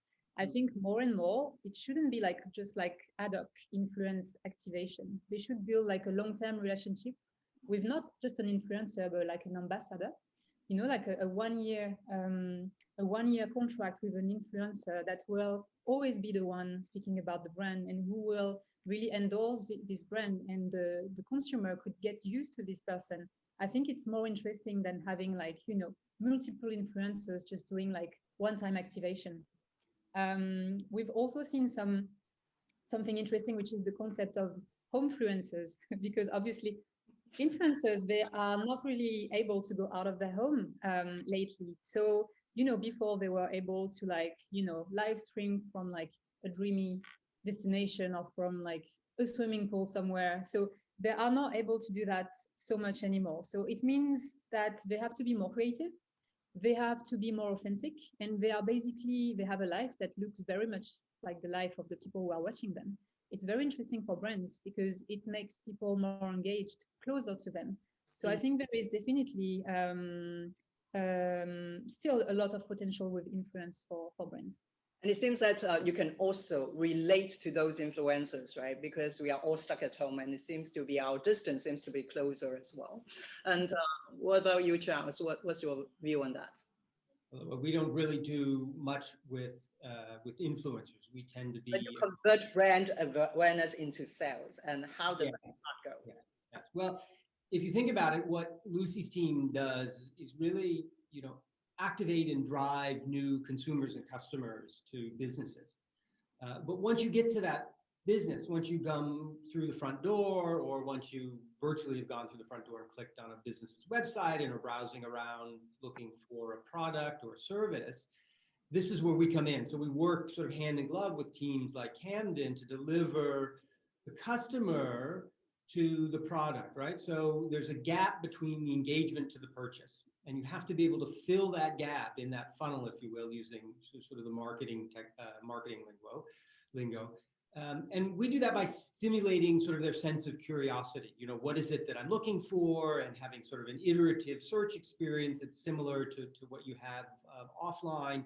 We talk about this in one of the reports that we've done and published in the last quarter. hello@delphi.ai if you want one, please drop us a line. But any social commerce strategy really needs to consider not only the beginning of the journey, but also the end. And consumers expect to be catered to along that whole journey. And you really, as a brand, you need to be thinking about each step of that journey. And it's not necessarily with one company that's going to take you to that journey. You really have to be open to exploring and really hyper personalizing your customer journeys, using as many providers of the technology that's needed to deliver your brand and your experience and your products to your consumers. Very interesting. So, well, another topics that I would like to discuss with you is looking at the development of both of your company. Say, for example, during the pandemic, Camden has decided to set up their office, the first operation here in Hong Kong. And also for Delphi, you are expanding your business during this very challenging period as well. So maybe can you tell us the background and also the reason for this new development and the opportunities that you see in this region? Maybe who first? Lucy? Lucy, welcome to Hong Kong. Yeah, why did you come? Yeah, you're the newcomer, but you have been in Hong Kong for many years. But Camden is new. I was in Hong Kong for 4 years, but definitely we can welcome Camden to Hong Kong. So I think, it's funny, like our founders are in Montreal, and they had this in mind for a couple of years. But then we met and they were like, okay, this is maybe an opportunity to do this together. I think for them, Hong Kong corresponds to the DNA of the agency. And I completely agree with that. Like Hong Kong is ambitious, is vibrant, very diverse, a place where things can happen with also a lot of creativity. So when we saw that, we were like, there is no other city really in Asia that we are interested in to launch the agency. So that's why we picked it. We also have this philosophy called pivotal thinking, which means basically that we usually reject the obvious, and we, as an agency starting in Hong Kong, maybe the decision was scary, like at the time, a lot of places in the world were a bit like, radioactive in terms of setting up a new office. It was scary, but we thought, okay, maybe it doesn't feel like the right thing. Maybe it means we should do it. So that's what we've done. And we decided to settle the office here. And for us, it really remains a place for opportunities, and access to many other markets. And yeah, like I said, there's no other place really where we won't have to set up our office in Asia. I think it's also a place that is able to reinvent itself amidst the chaos. Like if you take, for instance, the F&B scene in Hong Kong, like I feel like I've never seen a time where you have so many restaurants actually opening, and they all adapt themselves. They switch to the takeaway, to only doing deliveries. And I feel like, you have so many industries adapting like this, that as an agency, I think we also have to be a business that is able to adapt. So I think it's a really good place to start an agency for us, and that's why we've done it. Great. And I also think that the resilience of Hong Kong people is also remarkable as well, and their entrepreneurship, which we have discussed in our panel discussion. So Charles, you are an entrepreneur. So tell us about your experience in expanding your business here in Hong Kong. Well, I echo some of what Lucy said, and agree that one of the great joys of living in Hong Kong is the variety of restaurants and the quality of the restaurants. It's really amazing, and I think that is really one of the core reasons for staying here. But look, Hong Kong's always been a place for entrepreneurs, and they welcome people from around the world ever since the very beginnings of this small fishing village. I mean, I like to say 3 generations of my family have been welcomed into Hong Kong, and everyone has come from somewhere. If you look back 3 or 4 generations, you had to have come from somewhere, and so that gives it sort of a vibrancy and an acceptance of other people and other ways of looking at problems and doing things. And through that, Hong Kong's built up world-class universities and really a multinational workforce. I mean, we have 6 or 7 different nationalities here in Hong Kong, and we all enjoy really what we're doing. I mean, Hong Kong is a pivotal and really ideal starting point for a business. It's fairly unique in the world. We're not going to talk about Singapore. Singapore has its benefits, and there's space for both cities in Asia. But Hong Kong is really adapting and changing again, as it always does, right? So we're moving away from sort of the past types of businesses, and there's much more technology and high tech, and things such as supply chain optimization, high level planning, and high level thinking, and all of the really high skill sets that are demanded of an educated and highly motivated workforce. And Hong Kong's one of the few places in the world where you can find all that and have a fantastic lunch. And also you can always find beautiful mountains, just like the ones behind me, right? It's just within, like, say, 30 minutes from the city center. You can go up to the peak and or some country parks elsewhere in Hong Kong. So it's wonderful as well. It's very convenient, I must say. Okay, so last but not the least, I'm conscious about time. Maybe can you share some advice to brand owners or marketers about the theme of our fireside chat session, which is about reinventing their digital marketing strategies and how to capture the opportunities ahead? Why don't I go first, and then I'll leave Lucy to have the last word. Sure.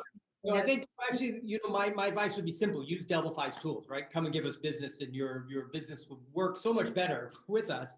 Honestly, look, the best place to start is always thinking about that personalized journey and spending an awful lot of time on planning, building out your customer journey maps, and it's a long and often tedious process that really no one likes to do because sometimes it's kind of boring. But really thinking hard about the touch points with your consumer and what you're delivering to them and how that will be received by them will lead to a much better outcome. And as you're going through that sort of customer journey, you're going to be able to see what you can build yourself, what you already have, and what you need to source from externally. And there are businesses that will help you meet each of your goals as you progress towards that wonderful experience for your consumer. Mm-hmm. What about Lucy?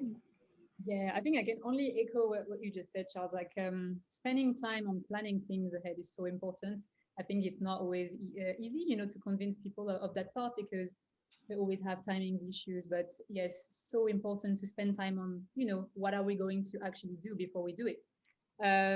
But apart from that, I would say if we talk about like social like marketing strategies on social platforms in particular, I think brands have to really remember the word social. I think they focus a lot on media, and they use it as a media. And of course, they are here to sell their products and services. But I think we always need to keep in mind social, meaning we are talking to people and we have to be able to engage, be conversational. So I think this is really important and we tend to forget it. And the second thing would be time. I think time is getting, it's always been the most precious thing, but I think with the difficulties recently, I think we all really value our time, and I think brands have to really take care of that.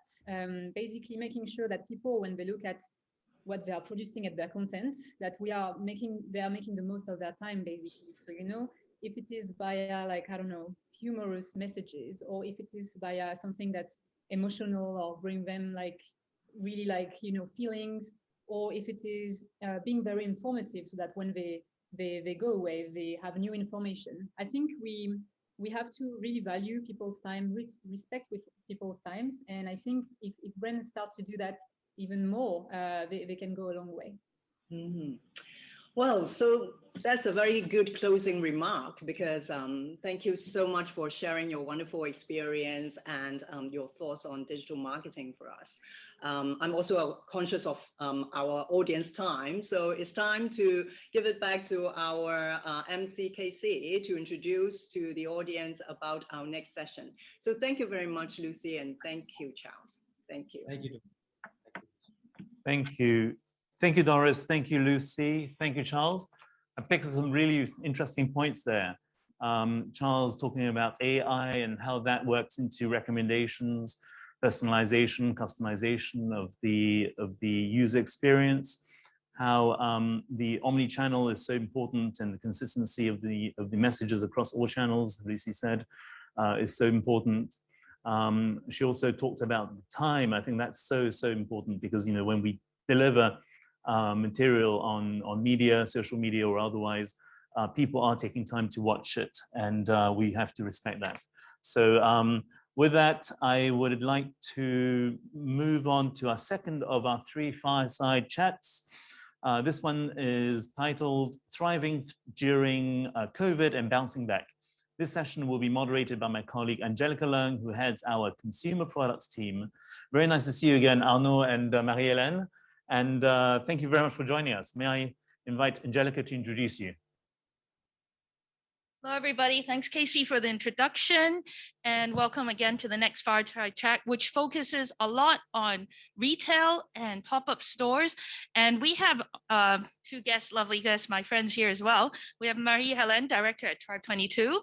And we have Arnaud, founder of Kapok. And many of you who live in Hong Kong might already be Kapok's very big fans. Yeah, so and today we have over 500 registered guests on our webinar, and I believe I want to be the voice of the audience today and ask you all their deepest, darkest secrets about your success in Hong Kong.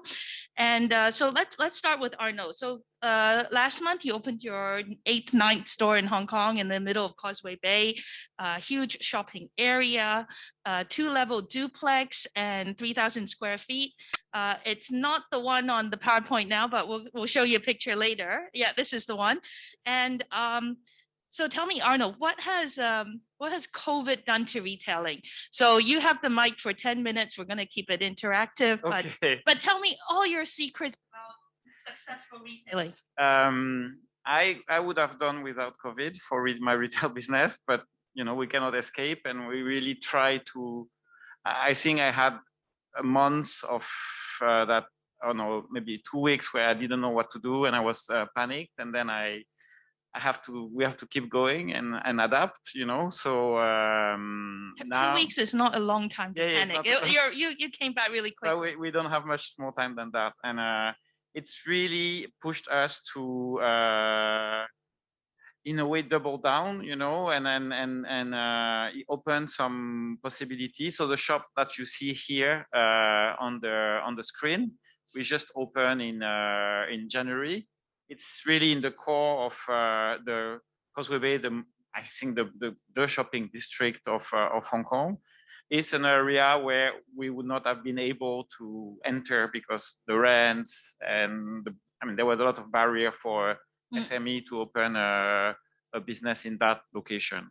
So, and overall, we really COVID forced us to really rethink a lot of things. First, our relationship with our customer.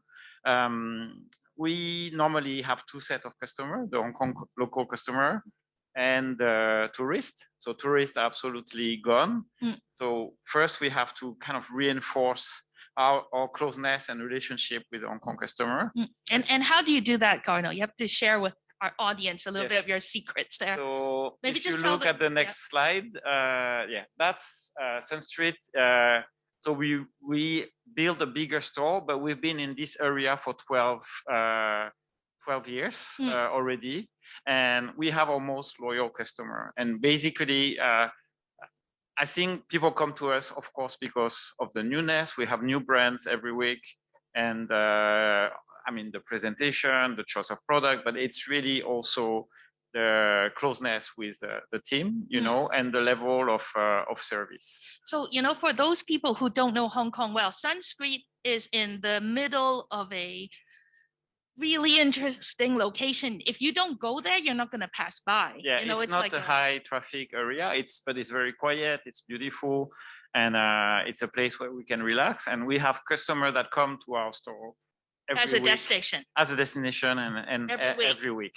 So we manage to basically keep very close contact, and we also use technology, I have to say. So we CRM system, we use WhatsApp, we use a lot of different software, you know, to stay in touch and understand the customer.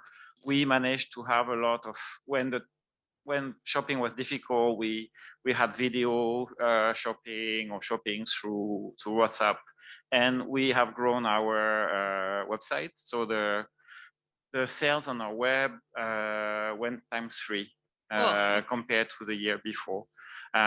It's a lot of things basically we wanted to do, but we were caught up, you know, in our normal business, and we had to accelerate this. And in a way now that I hope situation will be a little bit better and tourism will happen, I think we are stronger because we have added all these layers, you know, to our normal business. So, and a little bit on customer service and relationship on the consumer you mentioned. So how do you do this customer service? How do you achieve excellent levels of customer service, or having your sales staff know your customers on even a personal level if they're coming every week? Yes. First, I think it's a selection of the team, because I think this level of care and attention, it's something it's difficult to teach. But of course, we give a lot of tools, you know. So there's a part in the store. I actually don't want to have any technology, because we are surrounded by technology all the time, you know. And I don't want any screens. You will see a different picture. I really want just human interaction, because I think we are lacking human interaction every day, and I want to provide that. But behind the scene, of course, it's very digital, you know, and we really know if the salesperson wants to know what this person likes, the notes, and what product they like, and all the detail, they are there, but it's invisible. Okay. So it needs to appear like magic, you know. Okay. And I recently registered as your member as well. and I think also I really want when I see every store, we have different location. But when I started, I was independent. I just had one store. And when I was talking to the press in the interview, I said, I did Kapok because I find chain store are boring. Yeah. You have the same product, not only in every store, but in every city or around the world. You don't even know if you're in Paris or Tokyo or wherever. And I wanted to do something different.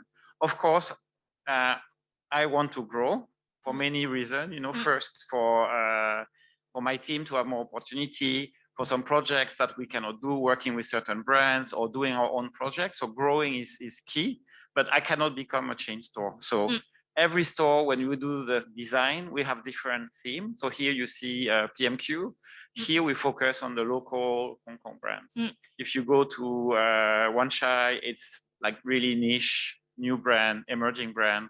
If you go to Causeway Bay, it will be about wellness, sustainability. So it's a lot of work, but I feel Hong Kong is a very compact city. So if you give the same product and the same offer, people, why go, you know, to another store when you have something next door? So do you feel that your clients are going, the same group of clients going to your different stores, or each store from your CRM, you see a different mix of clientele? It's quite different. It's a city where people don't have their habit and don't move too much, you know. If Yeah, they have the despite habit, our size. yes, Absolutely. So it's normally quite different customer and different type of customer. You know? So by being a multi-store retailer, let's not call you a chain, multi-store, and by diversifying or having a unique flavor to each store, you've actually been able to maximize the people who go to Kapok, because every store has a slightly different neighborhood, slightly different customers. Yes, I think now the key is to, we have been working in this business. We are 15 this year, and basically we work with between 150 and 200 brands, and that's our strengths, you know.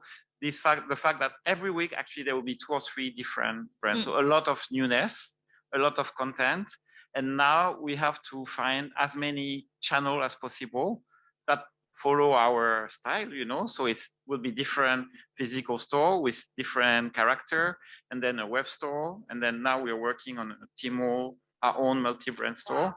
So yeah, we have really created the character of what is a Kapok mood, and we have relationship with this brand. Now we have to find all the different channel. But Hong Kong is a good place to do this.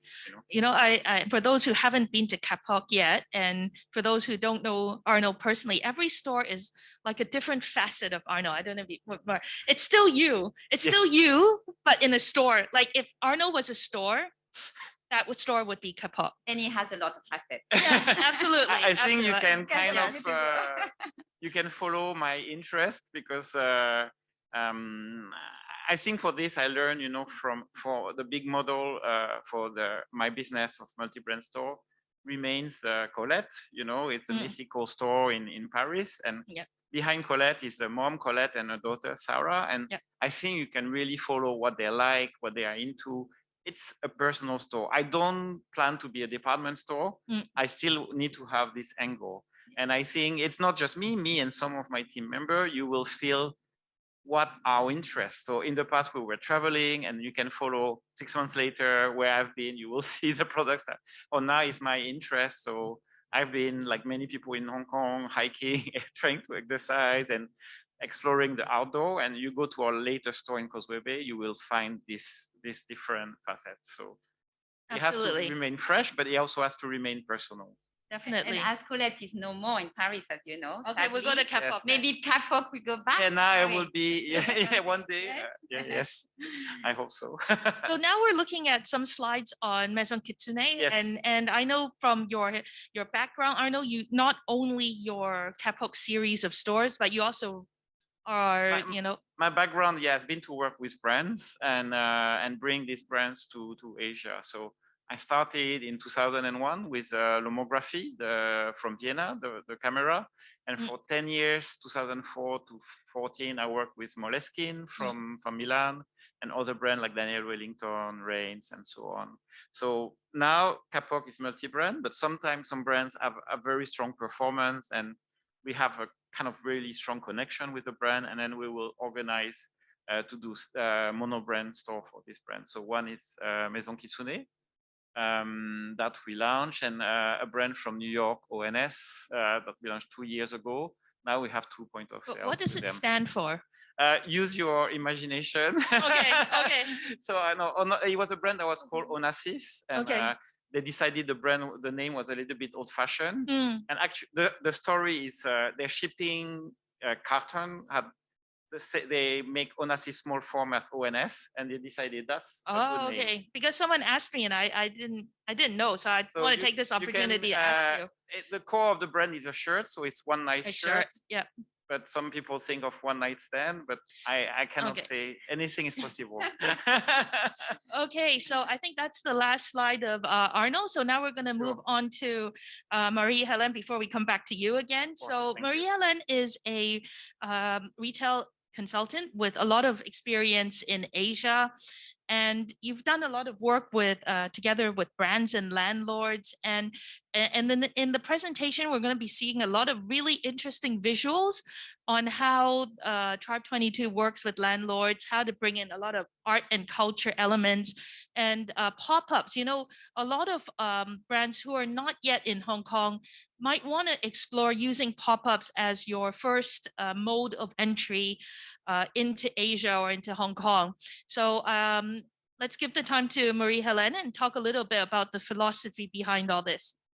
Okay, thank you so much. Angelica, you wanted something to show that we can bounce back in Hong Kong and be buoyant. So that's why I have chosen some examples that shows, I would say, different kind of vibrancy and energy. In fact, when we do pop-up, and we can do pop-up in China, in Hong Kong, in different areas in Asia, but in Hong Kong, in fact, what we do first is to look at what kind of portfolio. So we have two things. We look at the audience that will be there.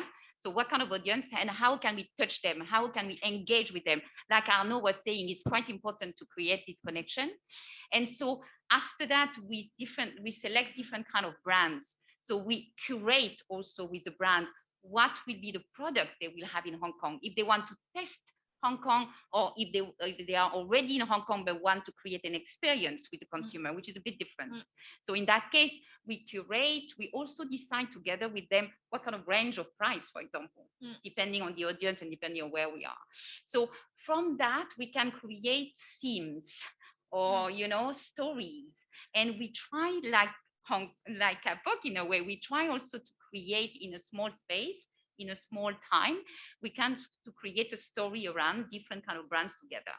So for example, this one, I think we were doing more something to interact into home decoration. As you know, probably, I would say 3-4 years ago, the boom for home decoration started. It's even more now because we spend so much time in our house, but I think it started 3-4 years ago. And so we started like that and said we invited, there was a company from UK, to invite them in Hong Kong and showcase, different kind of brands, but also showcase with workshops and how you can interact. So I think pop-ups, the interest of pop-ups is that you can do a lot of things. So you can really also exercise, you can engage, you can do workshops, you can do talks in your small environment. So you really create the community around. And I think this is the interest for me on the pop-up element, and the opportunity. I think today the window of opportunity is big. It's big. Why? Because of COVID in a way. Same way as what you said, Arnaud. Yes, same way as what you said, Arnaud. I think this moment is the right moment. Is the right moment. Why? I think first of all, because the landlords are absolutely open. They are open for newness. They are open for new discovery. They are also helping to be a bit less expensive. So that's definitely opening the door to more niche brands. So that's wonderful. I would say also here, the consumer has a strong appetite. They are well-traveled, they are well-educated, they know a lot. So they are really have a good appetite to discover, to understand, and to find their own identity after that. And also, I would say that if you are a brand and you don't know yet, I would say the Chinese Asia, Hong Kong has a good size. The good size because it's at the same time international and quite big in a way, but at the same time so small. So you can really have, in a small period of time, you can really have a real connection with the consumer, understand if your products are okay, if they like it, which one do they like it or not. So you have, I call it a lab. It's a very good lab. It's a lab ground, Hong Kong today, and even more today because we have space and the landlords are open to new ideas, new creativity. So we do a lot of things in that aspect. So Marie-Helene, what's kind of the step-by-step planning and timeline when we're going to be doing a pop-up? Maybe we can have the next slide as well. How does this work? When a brand comes to see you or have the first discussion, how does a concept become a pop-up? Yeah. Can you go back on the first slide? Because this one is another topic, but you're right on that. And I would say there are two things. One is when we work with, for the different shopping mall themselves, and that's what we do a lot. In fact, we come with an idea. we come with a concept that we think that the consumer is looking for. We said, for example, a few months ago, clean beauty, absolutely important. We need to go into something and find brands which are not yet in Hong Kong and create more interest. It's not because we wear our mask that we don't want to have, you know, our interest and our beauty. So it's very important. And also to see, so we came with this idea, and after we go and pick up the brands and the brands, what is interesting for them is that we give them this kind of lab grant, as I said. We tell them that they can come in a certain period of time. So I would say the investment is not so important. They can also test the market. They can also have their own communication. So that's one point.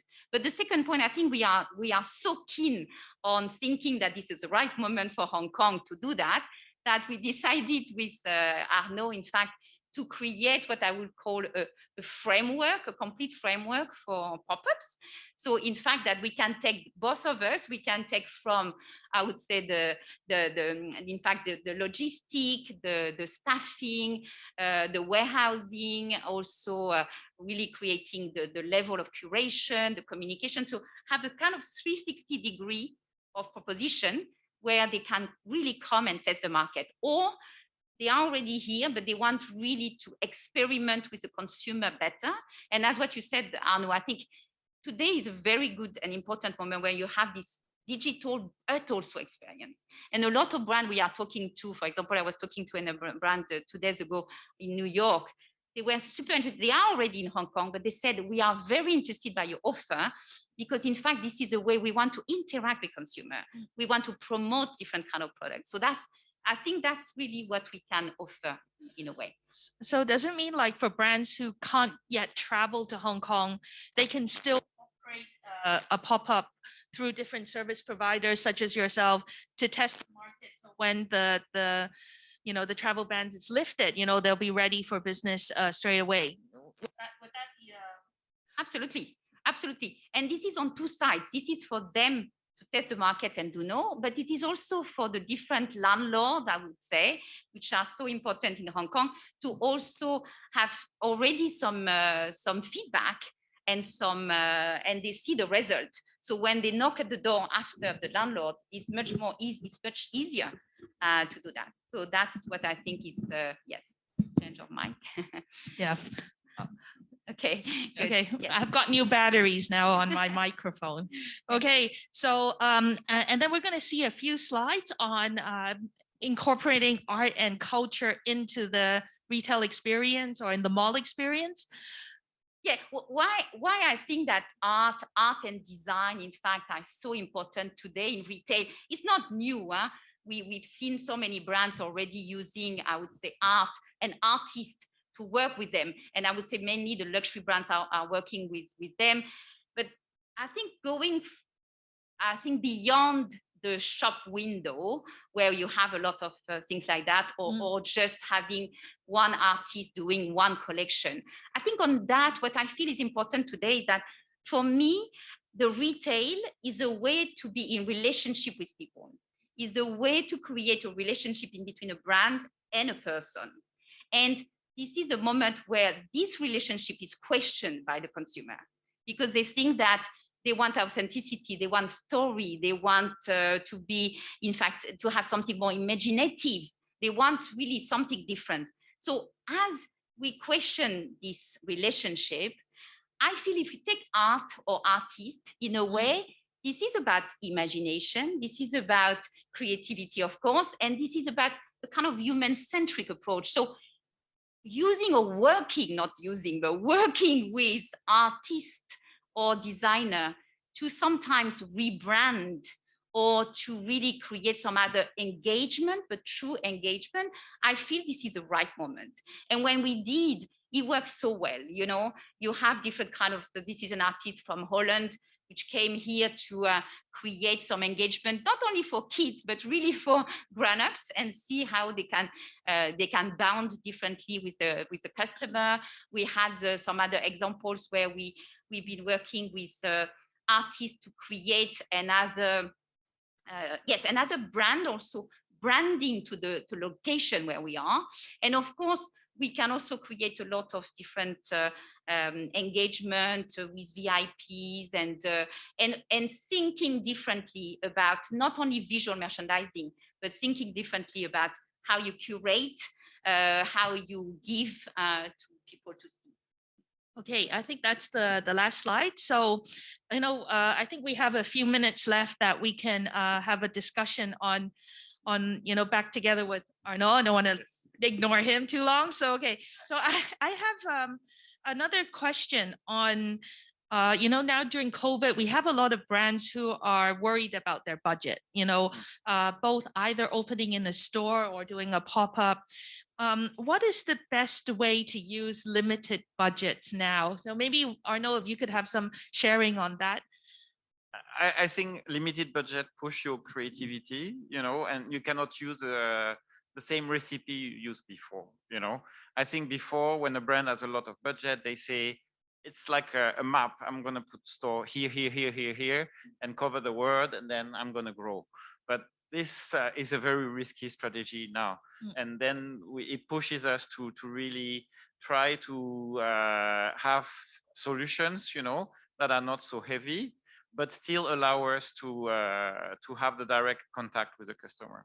I think that's the key. So there's a lot of things we can do online and on social media, and physically there are solutions, that I think we can rethink the wholesale model, that's before it was just I send you some products and you do whatever you want with this. And for the brand, of course, it's easy, no cost, but they have no idea about what's happening. And I think if you have a closer relationship with your wholesale customer, you say, okay, I will work with you, but then I will give you some decoration. You do a corner, or I will provide some marketing tools you can use, and you can give me some information back. So that's one of the model. You can do pop-up, so that's even more advanced. And that's a really good way, if you have a good pop-up partner, to really understand the customer, see if there's a fit, and you have a proof of concept before launching yourself into a physical store. And I think now, it's there's so much uncertainty. I think it's too much stress, to launch big, huge projects. So I think you have to be very flexible and try out all these strategies. I have another question for Arnaud. How did you motivate your staff who were used to a bigger budget, used to a bit more, lots of tourists? How did you help them change their mindset and have them a new normal mindset? Or maybe they have to take up new tasks or new roles? Yeah, I think in a way, I'm maybe lucky with my staff, but I think the most dangerous thing in retail is to have nothing to do. That can kill the motivation completely. If you're in a store and nothing happens, no customer comes in, then the motivation goes down, and it has a bad effect on the motivation of the whole team and the sales in general. So we really have now, for instance, when we develop all this online offer, I didn't want to create a new department, a new inventory. Everything is done from the store, So we use the inventory from the store. They do the packing, they do the customer service. So first, I don't need more inventory. I don't need another team. It's a lot of training, but also they will be busier during the day, and the commission on the sales online and offline will go to the store team. So even if the traffic is very low, since we're growing online, they're motivated and they don't see online as a competition, Yeah, so I think everyone's that's really talking important. about omni-channel, but Yes. I think it all comes first from the team. They need to see they are also omni-channel if they're in their thinking. And for me, that was the really good way. They really started noticing that, okay, it's really tough and it's demotivating and the stores are empty and what can I do? And suddenly they have something to do. And then they are also making money in the process. So that was really something very helpful for us last year. I think that, Arnold, you mentioned a really important point that, in the past, the senior management is talking about omni-channel, but actually at the store level or working level, it's not omni-channel. It's like online, offline, you and me cannibalizing each other and things like that. So Marie-Hélène, how about you say a little bit on what you think about what people can do on a very limited budget and what really works on that thing? Yeah, first of all, I think the same thing is that in this moment of crisis, of course, for everyone is tough because yeah, Hong Kong is a hub. So normally we have 60 million tourists every year. So having zero is a bit different. But going outside of that and creating energy, new ideas. So we went and see different clients with new action, new activity, knowing that they will not do it. But we wanted also to continue to think together, so with the team, and also contact brands and see where they are into. So trends and proposing things. So at the end, it worked. And there was also a good energy. I think with brands, is testing with not a lot of money. And I think testing also because today we are in an uncertainty world, and it's not because of the COVID, it's because the retail is changing, people are changing. So testing, short time, certain location, being together is one of the points. I think it's very important. Second one is probably also sharing more. Instead of doing something with one brand, not feeling competition, but feeling more that we can work together and we can create for the consumer and offer. You know, it's a different kind of mindset. And I think we offer that also because we can curate, we can give it some theme where they can relate differently with consumer.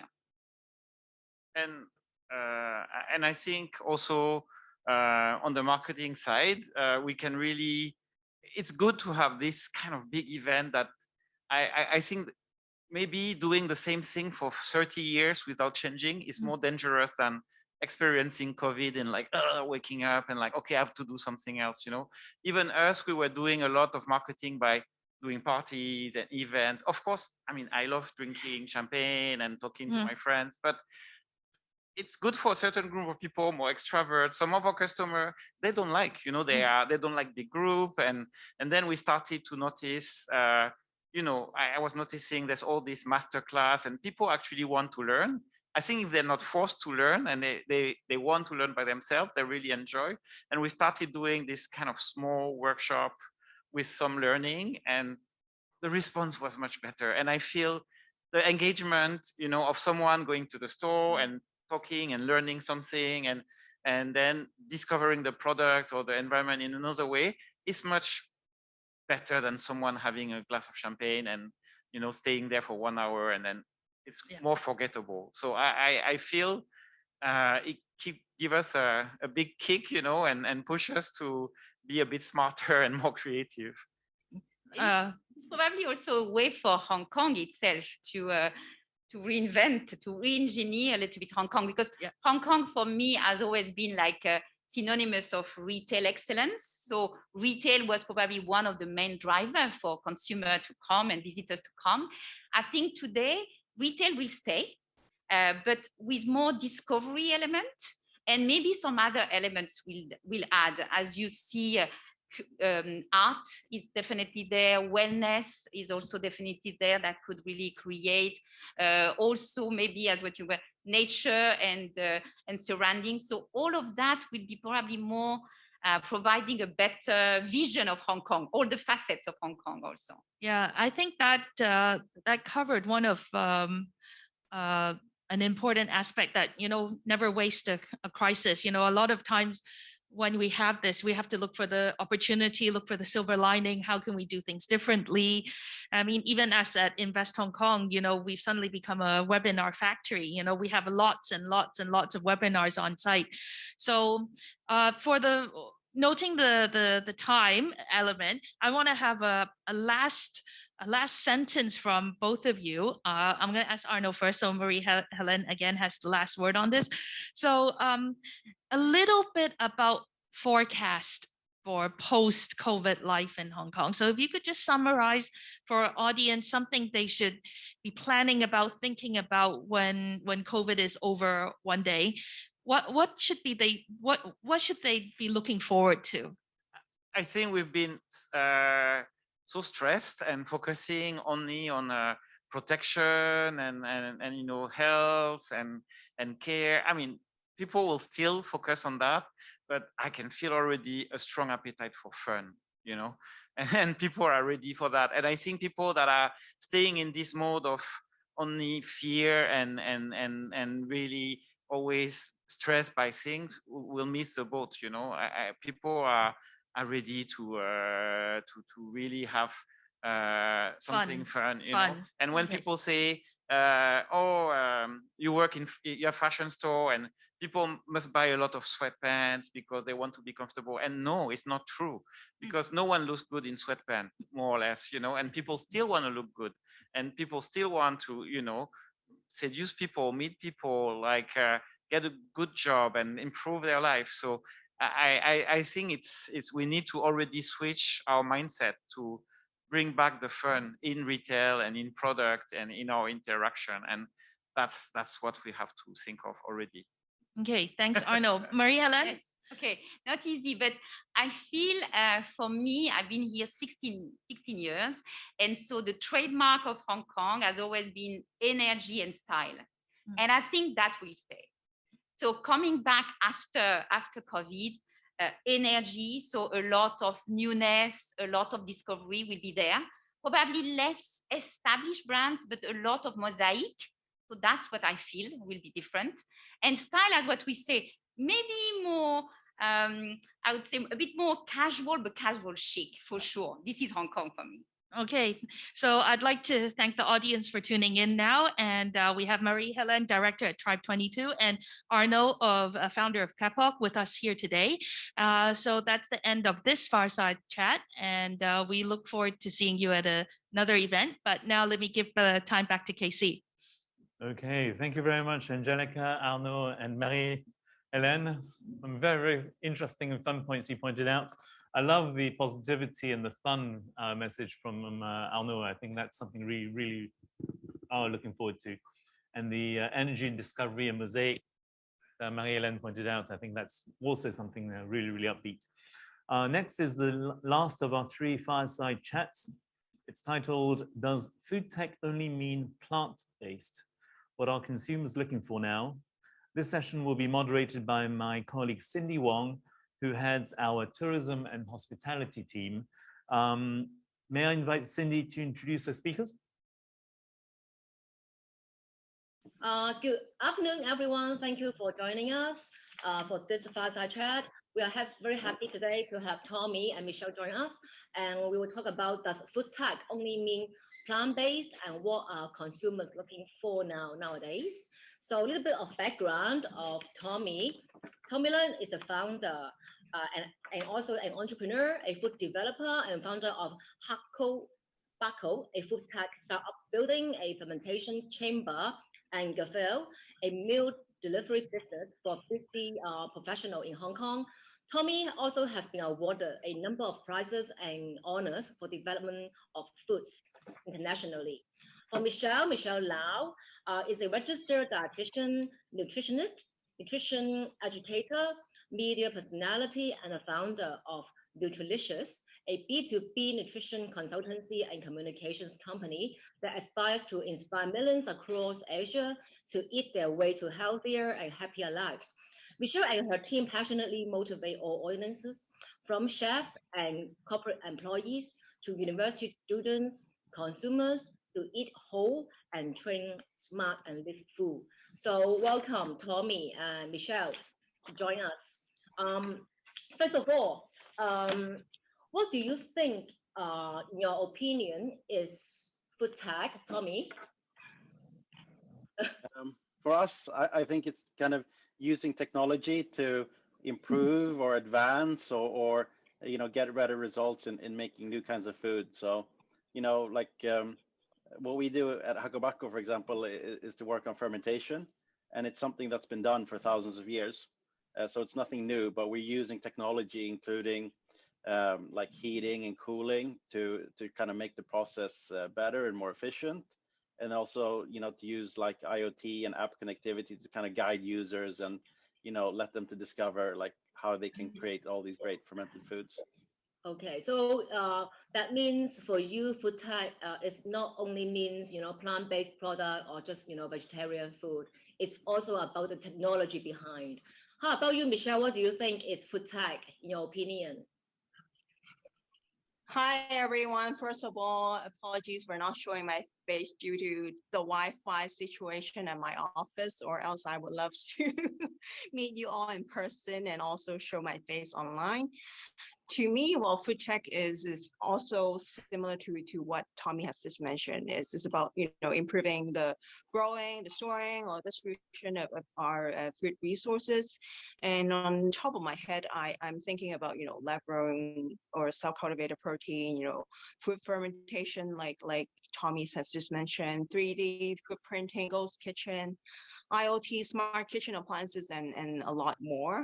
So I think food tech, the future potential is unlimited or limitless, and I think food tech also has a great positive impact on not just enhancing the food security, but also improving public health, the convenience, the taste, the texture, as well as reducing the food costs for consumers and manufacturers in the long run.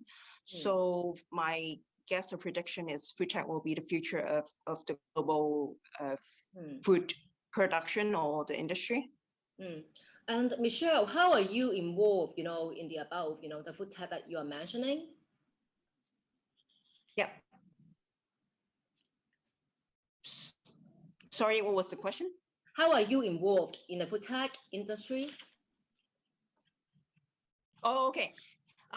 Well, we work behind and in front of the scenes to boost the nourish factor of our clients' products or solutions. So, for example, we help to develop, say, the content like healthy recipes, nutrition information, or nutrition programs, cooking videos for the app or the brand, if say it's a product such as alternative meat.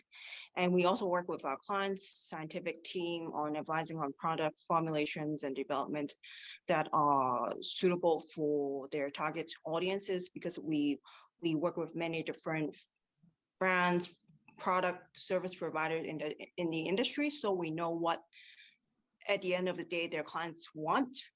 And also we help to educate our food tech clients, their users or the consumer, on the nutrition science behind and also the applications of their products at product launches, industry events, in social media, and also other channels. I see. And Tommy, for your GAFEL, the online the meal delivery business, do you use plant-based products in the menu? Yeah, we do. So we're not, we're not a vegan kitchen, but we have quite a large selection of plant-based dishes. So I think almost, like 40% or more of our meals are completely plant-based, and so all vegan. And even though most of our customers they're not vegans or vegetarians, they're actually more like flexitarians. So they eat meat, but they're trying to like maybe reduce the amounts of meat they're eating. Is that you? That's me, yes. Yeah, that's me as well. Like, I still eat meat and I enjoy eating it and cooking with, but some days, you just cut down on the meat consumption, eat less red meat, and it actually has a big impact if we can all switch just a few meals every week into doing something that's made from plants. So we put a lot of effort into that, and we try to cook everything with great ingredients, and we've been lucky enough to work with some of the food tech companies that are creating these new products. So one is like Impossible Meat. So we created some dishes together with them, and we were one of the first to offer Impossible to the customers in Hong Kong. And it's just incredible. Like when we got that into the kitchen and first tasted it, it just tasted just like real meat. And then like I'd heard stories that it's supposed to bleed, right? It's supposed to bleed like a real piece of beef, and it actually did when we started cooking it. So we're like, what is this? This is crazy. And then taste-wise, it tasted just like minced beef. So like for us in the kitchen, it was such an easy item to add to the menu, because we make like a lot of lasagnas, we make a lot of beef stroganoff, and we make like cottage pie. So we just made plant-based versions of those. So we made our like classic lasagna bolognese, but with Impossible instead, and with a cashew bechamel. And then like the cottage pie we made with Impossible. So it was just simply like replacing the meat with this plant-based product, and yeah, it tastes great. So like I'm really excited about all these new products that are coming out now. And Michelle, have you used Impossible, for your menus before? For in some of our recipes, yes, when we also have worked with other meat alternative companies or brands in creating recipes, and also doing involved in some promotions for their products in public. So I think these meat alternatives are great products, as I wouldn't say necessarily healthier alternatives, but they are of course good for the environment, because some packaged plant-based products in the market, for example, some meat alternatives or even plant milks with spelled MYLK can be quite high in calories, sodiums, fat content, plus possibly additives that we wouldn't be getting if we were to enjoy real plant foods that are grown out of soil. So I would advise customers or consumers to try to read the nutrition labels. And because at the end of the day, as healthcare professionals, we still see these products as processed foods and not be eaten at every meal or too regularly. Understand. And sometimes, I think these alternative protein products actually provide, a good options for the consumers as well. Tommy, what do you think are the changes you see, before and after the COVID, for your industry or for your consumers? Yeah, I think COVID has really changed up everything, right?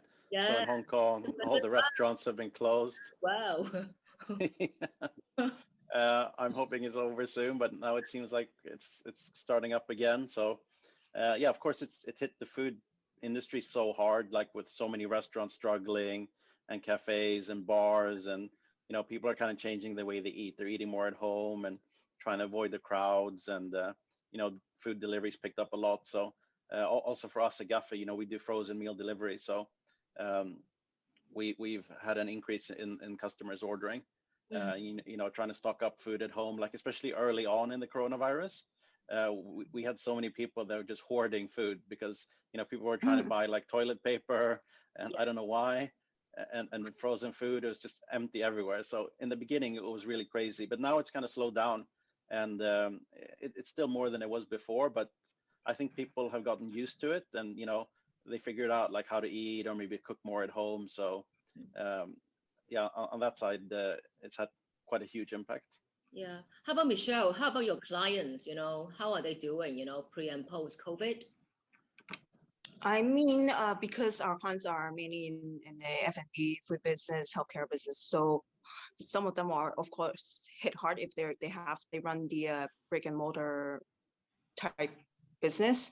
But for others, maybe like Tommy's and clients that have e-commerce food businesses, of course, their demand has risen, and we also see that they have rolled out health-centric product promotions, and also new products or services that are related to immune boosting, functional health, or even weight loss, because COVID weight gain is or has been an issue since last year. And as you can probably see, fast food chains are trying to become healthier also by introducing vegan options. And health is top of mind now for everyone. And like Tommy mentioned, people are cooking more at home, eating less. And of course, food delivery also benefits from this. And can you tell us a little bit more, what projects are you guys working on recently, Tommy? So yeah, I have two projects. So Gaffel, which is the central kitchen that you visited, and where we're cooking all the meals and doing the frozen meal delivery. That is a very small one. Sorry? That is a small one, for you. Yeah. You are growing already. You are expanding. Yeah, we grew a bit this year and expanded a bit. And then for Hakobako, where I'm at now, we're building a fermentation chamber. I don't know if you can see it, which is behind me. So it's built to help chefs to ferment all these great foods. So, like 20% of the foods in the world are fermented. And, it's everything from cheese and wine and beer and yogurts and, kombucha and doubanjiang and all these things. Yeah, interesting. And you are now at Cyberport. Yeah, we're in Cyberport, and we're actually now working a lot on our software. So we're building out this fermentation app that's going to launch hopefully by the middle of next month on the App Store and on Android. So you'll be able to download the Hakobako app and have all these guides and tools to help you ferment at home. Interesting. So it will be B2B, right? Or is it you will have smaller chambers for B2C as well? Yeah, so before Corona, we were working with a lot of the restaurants and hotels in Hong Kong and Macau. Really a lot of the fine dining, they're really trying to create brand new flavors, and a lot of them are already fermenting. But then because of COVID, their budgets kind of shrunk a little bit, and they're not really, I think investing in chambers this year. So that's why we switched to work on a home version so people can ferment at home, and also to push out our app to launch those ones first. So yeah, we've been quite affected by Corona. So yeah, we kind of switched to make home and consumer versions instead. Yeah, of course. And Michelle, how about you? Any interesting projects that you are working on? You are, on the media, all the time. Our work is never the same every day. And especially because we're a B2B nutrition consultancy, so we work with clients from hospital groups, food retailers, manufacturers, food brands, restaurant to corporates, food tech companies, med tech companies, to schools, elderly care center, and you name it. So our projects that we are currently working on spans across industries.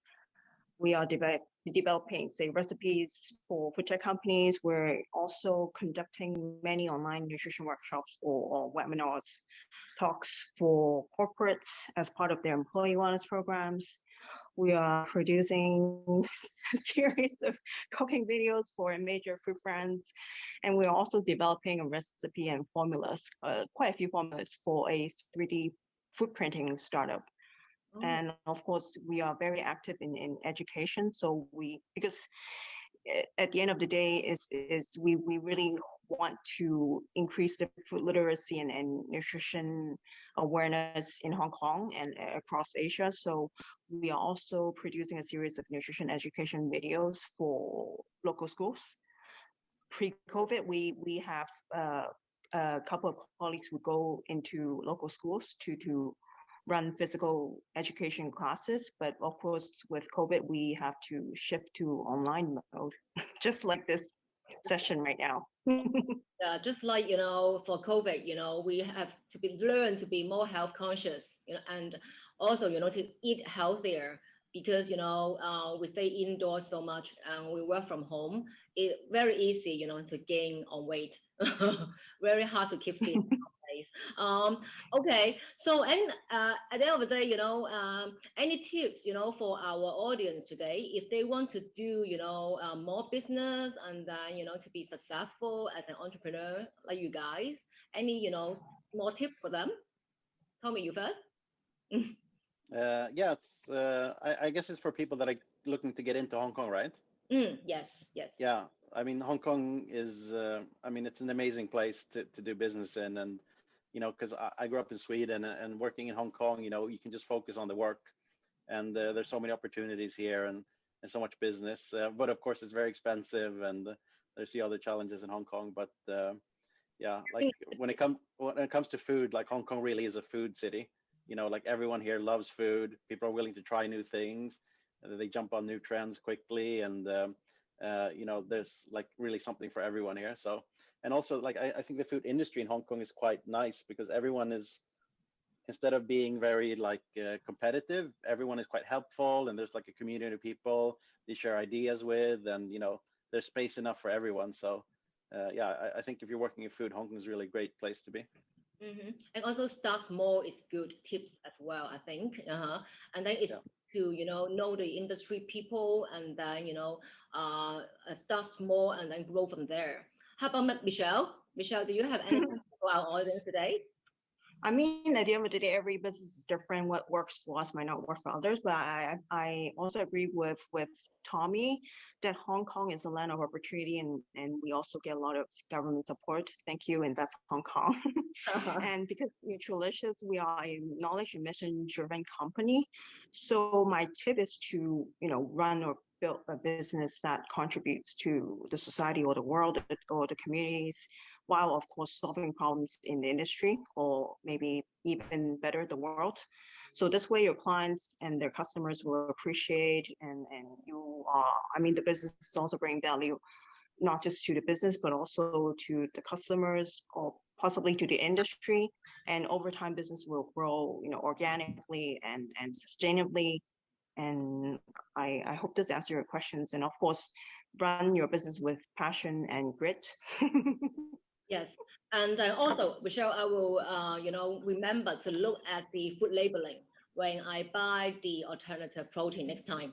Look at the, the nutrition as well, like the sodium and other things. Okay, so thank you so much for joining us today for our fireside chat. I'm sure our audience learned a lot already. And everyone, stay tuned for our next session. We'll be talking about the consumer types in Hong Kong by Euromonitor. And then stay tuned, Invest Hong Kong. We will have more webinars. And also, I hope that I can see you guys in person later, but maybe in the future, in a few months to come. Okay, stay safe and stay healthy. Take care. See you next time. Thank you. Thank you, everyone. Thanks, everyone. Everyone. Bye. Bye. Thank you. Thank you. Thank you very much, Cindy. Thank you very much, Tommy. Thank you very much, Michelle, for this excellent sharing. I think I'll look at those protein alternatives, those meat alternatives in a different light from now on. I think by making some choices, sensible choices, we can make a difference. I think we are running just a little bit ahead of time. We'll have a 10-minute break and we'll start again at 5:30 sharp with our next session, which is the last session of the day, session by Euromonitor, Emily Leung from Euromonitor, titled 6 Key Types, All You Need to Know About the Hong Kong Consumer. This session is a presentation by Emily Leung of Euromonitor titled 6 Key Types, All You Need to Know About the Hong Kong Consumer.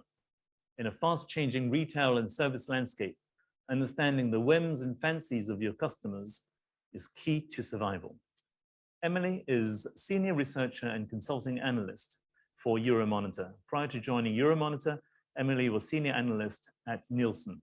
There she provided quantitative sales performance analysis and strategic recommendations for clients. Emily, the floor is yours. Thank you for the introduction. Good afternoon, or good evening, should I say, to all of the audiences here at Invest Hong Kong. I hope that you've all gathered some valuable insights from the previous Fire Chat sections.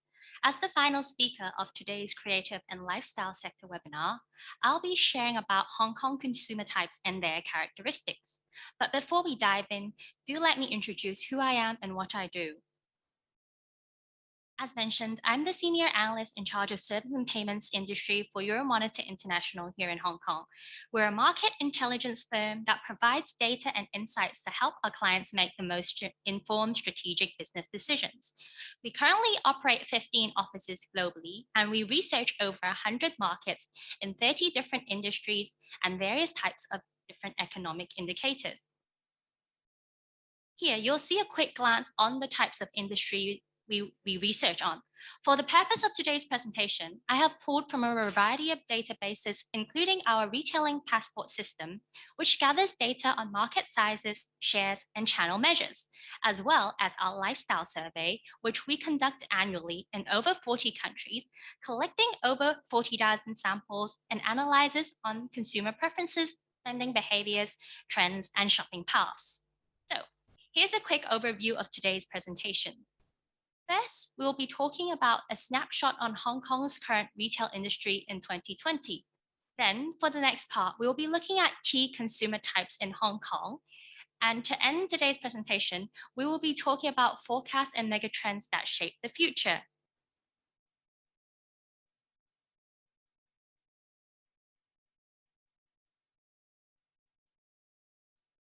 In 2020, total retail sales in APAC reached slightly over 5,900 billion US dollars, accounting for almost 40% of the world's total retail value. If we look at store-based channels alone, this refers to our brick and mortar stores. So we're talking about from your supermarkets to luxury brand stores to pet stores and even department stores, just to name a few. The decline in 2020 is around 7% because of lockdowns and poor economy. Yet, for non-based channels such as direct selling, vending, home shopping, and e-commerce, 2020 represented growth of around 18% thanks to digital transformation.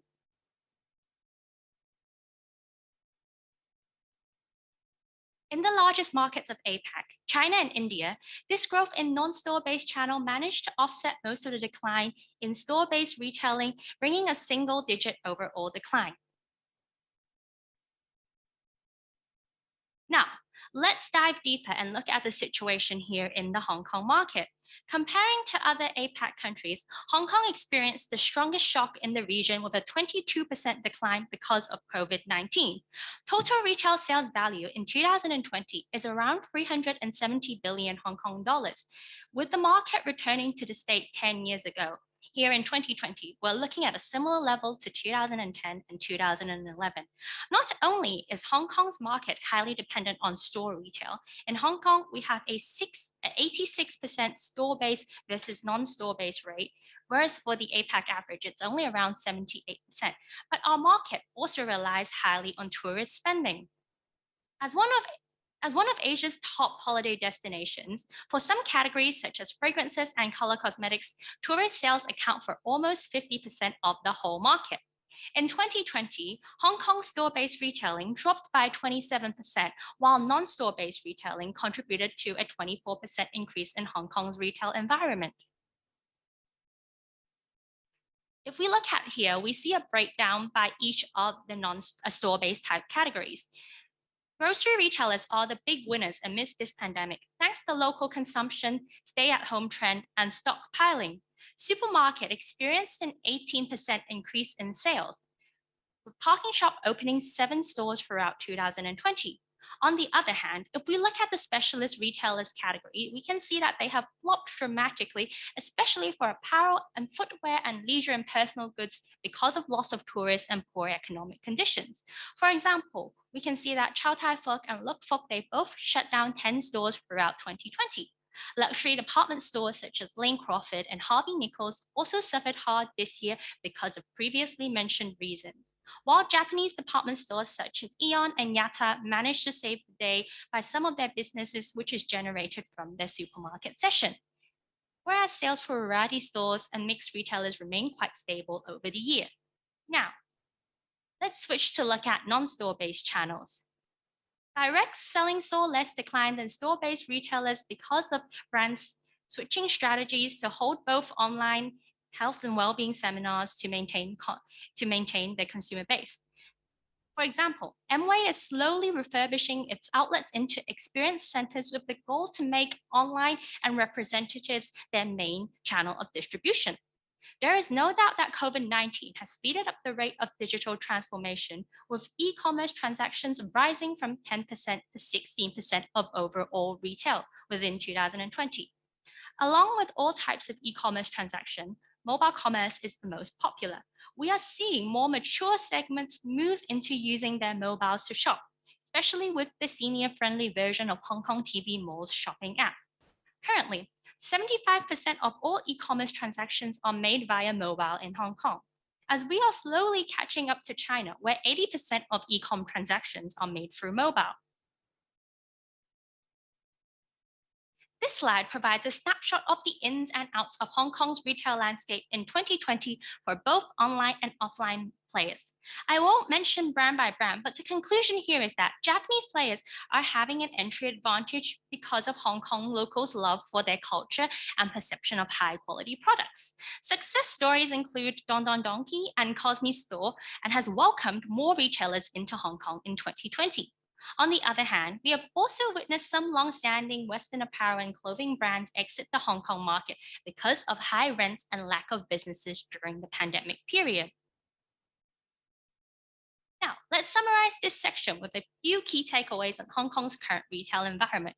We're definitely suffering from a loss of tourists. We're on minus 93% of total tourists in 2020 if we compare to 2019. Secondly, there's a lot stronger focus on community. Retailers are beginning to see the potential value of local customers, and more local customers are purchasing from homegrown brands. Luxury retailing in Hong Kong has declined by 18% in 2019 and has continued to decline by 50% in 2020. Consumer preferences have switched from luxury to spend more on basic items. Last but not least, digital transformation. We can see that brands and consumers are transitioning online, and there is a rising importance for omni-channel shopping. Key brands that have decided to implement an O2O strategy following in Hong Kong TV Mall's footsteps include the apparel brand Uniqlo, the mattress brand Emma, and also beauty and personal brand Bonjour, which has recently opened up a Bonjour live store.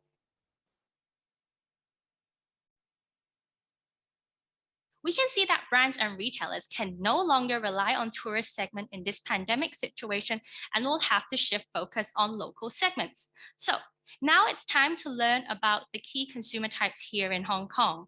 Let me quickly introduce you to the 6 different consumer types here in Hong Kong. First, we have our largest segment. Which is our minimalist seeker. Then we have the second segment, our impulsive spenders. Then we have secure traditionalists, digital enthusiasts, and also our self-care aficionados and our undaunted strivers. I'm sure these names may seem a bit unfamiliar to you now. So let's deep dive into each consumer goods groups so that we can learn more. Let's start with the largest segment of minimalist seekers. Minimalist seekers are the largest groups of consumers here in Hong Kong. They tend to focus on more of the simpler things in life and don't place much emphasis on self-image. They also care about sustainability and community issues. By living more of a modest lifestyle, they're unlikely to buy branded products and unessential items. Yet, for the necessities they purchase, they look for quality and are willing to try new products before they find the perfect fit. During COVID-19, they are more likely to be mindful of their personal issues by shopping locally and making eco-friendly purchases and investing in products that help them maintain their well-being and mental health. Muji is a store that is targeted towards minimalistic seekers. With their basic design and product ranges, they are also a brand that emphasizes on sustainability issues by using paper packaging and eco-friendly materials such as organic cotton in their production. In 2020, Muji went one step further by opening their first to-go store in Kowloon Bay, which caters for the three most basic human needs, including clothes, food, and housing. Apart from the basic offering, this store also introduced a new concept of a food market, tea and rice ordering services, bookstore, and a fresh bakery, which allows minimalistic seekers to find all essentials in one location, as they are very time conscious and tend to look for quick and convenient services. Impulsive spenders are the second largest group, but are the largest group globally. These consumers have very low loyalty and tend to follow market trends. They are often looking for bargains and discounted products and won't spend a lot. They are likely to switch between brands because they enjoy the experience of hunting for deals and exploring in store. During COVID-19, impulsive spenders may switch to more virtual options, but are still looking for bargains online. Agoda, Price.com, and other price comparison websites are destinations that they are most likely to visit online.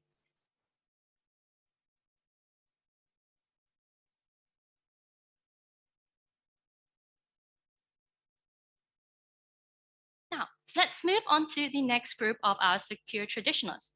Secure traditionalists accounts for 18% of Hong Kong's population, and they are generally older than the 2 previously mentioned customer groups. They don't spend much on essential goods. Price is one of the most important factors for them, and they place a high importance in saving money. They tend not to be influenced by trends and stick to the low price brands they purchase. They don't have much empathy for environmental and sustainability issues. During COVID-19, secure traditionalists will be even more frugal and will continue to seek bargains and stockpile. They will also stay away from impulse purchases. Dairy Farm's new private label, Meadows, launched in 2020, is their latest approach to target secure traditionalists by offering a different positioning from other home brands in the market. Meadow provides a much wider range of product offerings. For example, for $6 HK, you can get a packet of potato chips that is truffle, tom yum, or hot pot flavored, which are traditionally flavors that you don't see offered by premium brands. For their nuts, apart from their basic range of almonds, walnuts, and pecans, they also offer macadamia and pistachios, which are more premium in pricing. Having an Australian region, wide range of products, and low price positioning are a few key elements on why Meadows has been able to capture the hearts of Hong Kong secure traditionalists within few months of their launch.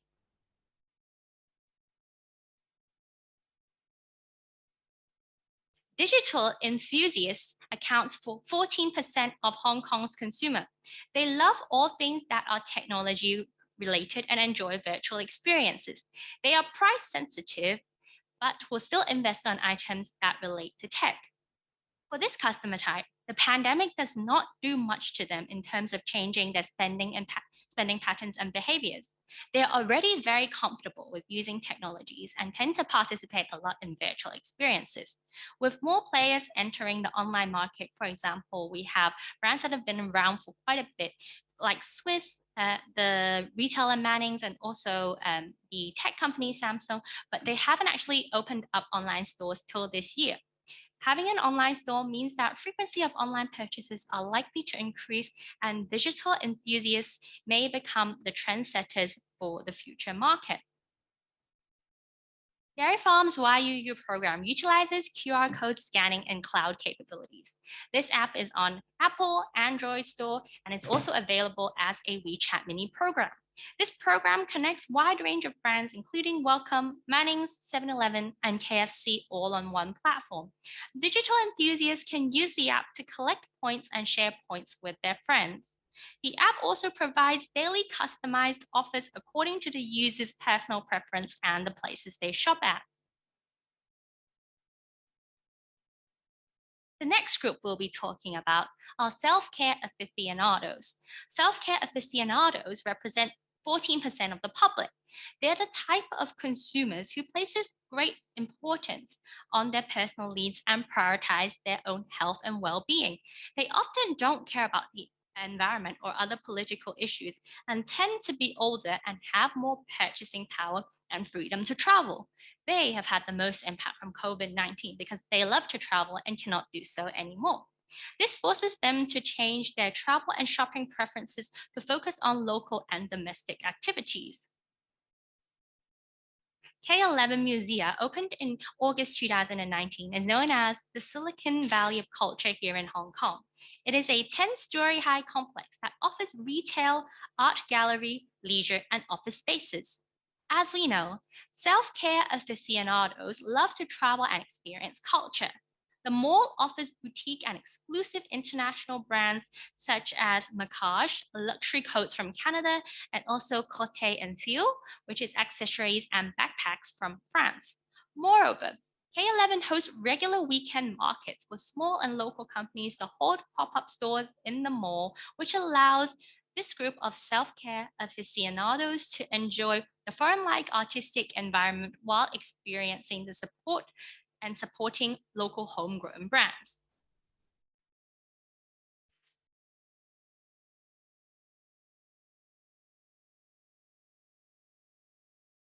Undaunted strivers are the last group that we'll be introducing today, and they make up a very small portion of Hong Kong's customers of around 9%.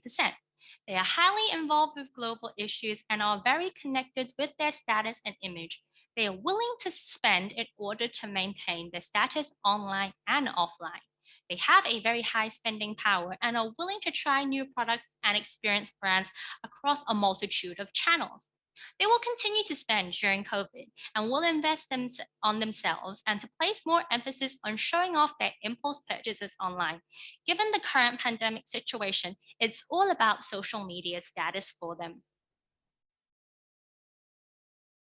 A large proportion of Undaunted drivers are young women who like to boast about their social status and lifestyle and the purchases they make via online social media channels.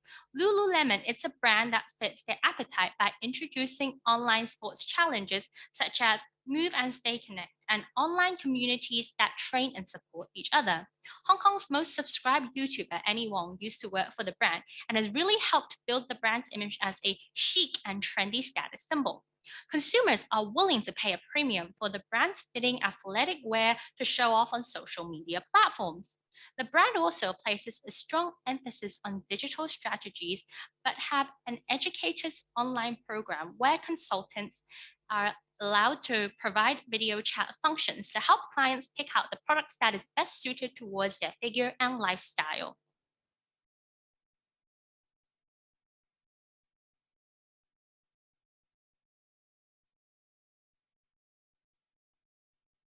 So let's move on to the next part and look at the forecast and the mega trends that shape the future.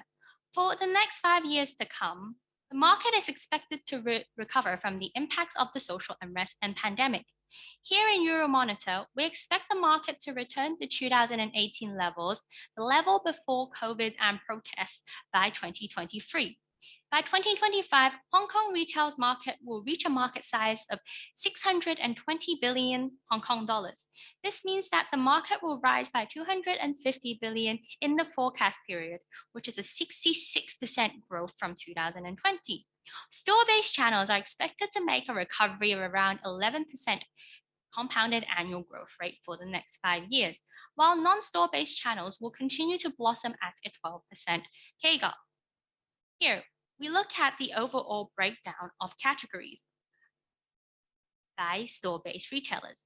Grocery retailers are expected to have a stable growth of 2% after spiking in 2020, while specialist retailers will make a recovery with apparel and footwear stores leading the way by making a strong comeback at 29% CAGR growth. Health and beauty, leisure and personal goods stores are likely to recover back to normal levels with a 20% CAGR growth once tourists return and spend in the Hong Kong market. For mixed retailers, proposed growth is higher than grocery retailers, with stores like Donkey Donkey and Aeon continuing their expansion plans here in Hong Kong for the next few years to come. Moving on to non-store-based channels, we see that direct selling is expected to stay stable at 1% CAGR increase for the forecast period, given that the market is already quite mature. With 5G technology becoming more popular in the next few years and advanced technology solutions like augmented reality and Internet of Things, we expect mobile commerce and e-commerce to continue to grow at a low double-digit rate. This is because the pandemic has led to some permanent shifts in behavior. Taking fast-moving consumer goods as an example, we can see some clients moving from offline stores to online transactions thanks to Hong Kong TV Mall's app. And in time, we expect more and more of the population to adapt this habit and not switch back. So 11% of growth per year for the next 5 years sounds very promising, right? As retailers and brands, I'm sure you all want to learn more about the mechanisms and trends behind this growth. Here in EMI, we track 8 different mega trends that shape the future of all industries within the next 10 to 15 years to come.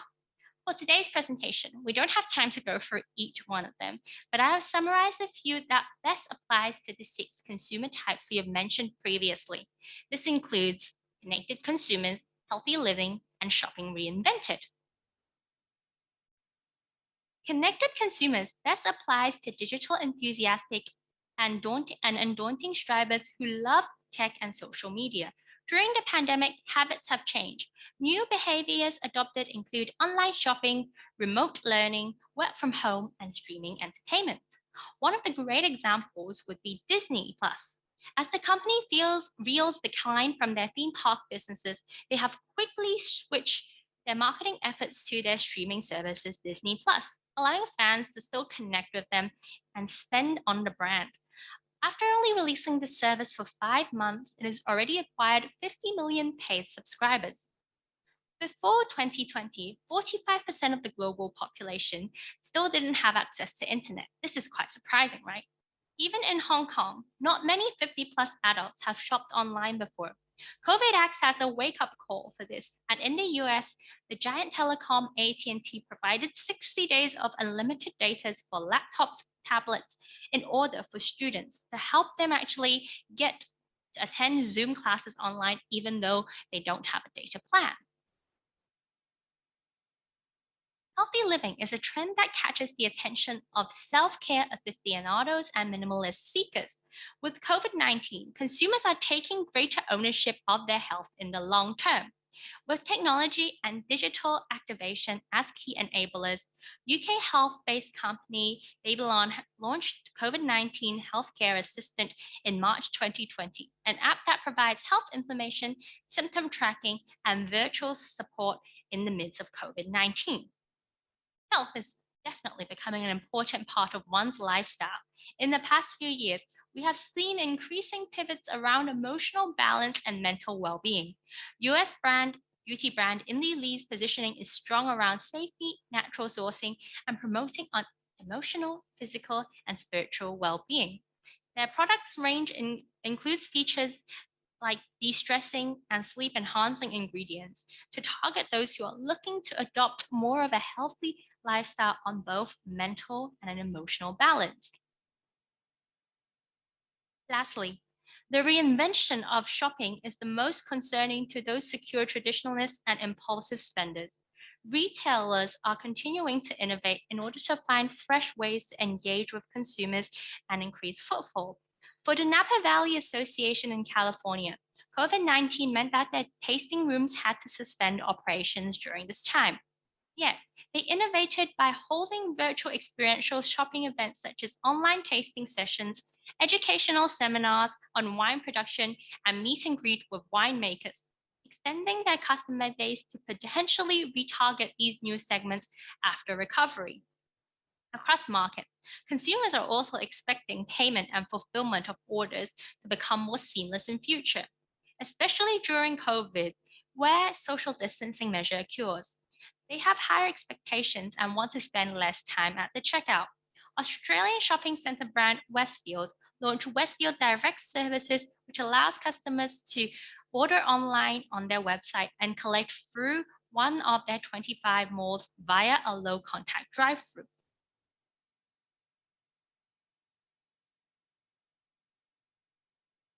In the past 30 minutes, we have covered quite a bit. From a current snapshot on the outlook of Hong Kong's retail environment, as well as a short introduction to Hong Kong's 6 consumer types. With local demand shifting to become the core business focus in the next 5 years, brands and retailers really have to understand Hong Kong consumers' characteristics and the purchase drivers in order to make the most strategic business decisions. So, this wraps up our presentation for today, and thank you very much for attending. And if you want to learn more, please always feel free to contact myself. My contact details are as below. Thank you very much. Thank you, Emily. Thank you very much. I find your message on predictions of things going back to more or less normal, back to 2019 levels by 2023, very encouraging. I think that's a very optimistic message for all of us. With that, I'd like to thank all our speakers and panelists this afternoon. I think it's safe to say that there was something for everyone, and that this is only the beginning, or perhaps the continuation of your conversations with us. You see on your screen the contact details of my colleagues who spoke this afternoon.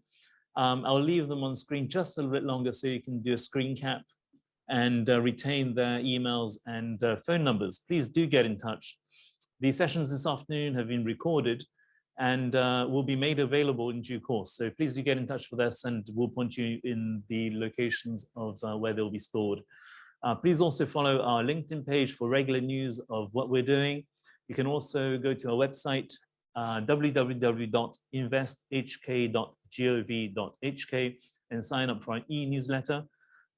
So yeah, most important of all, please get in touch. Thank you once again, and until next time, stay safe and goodbye.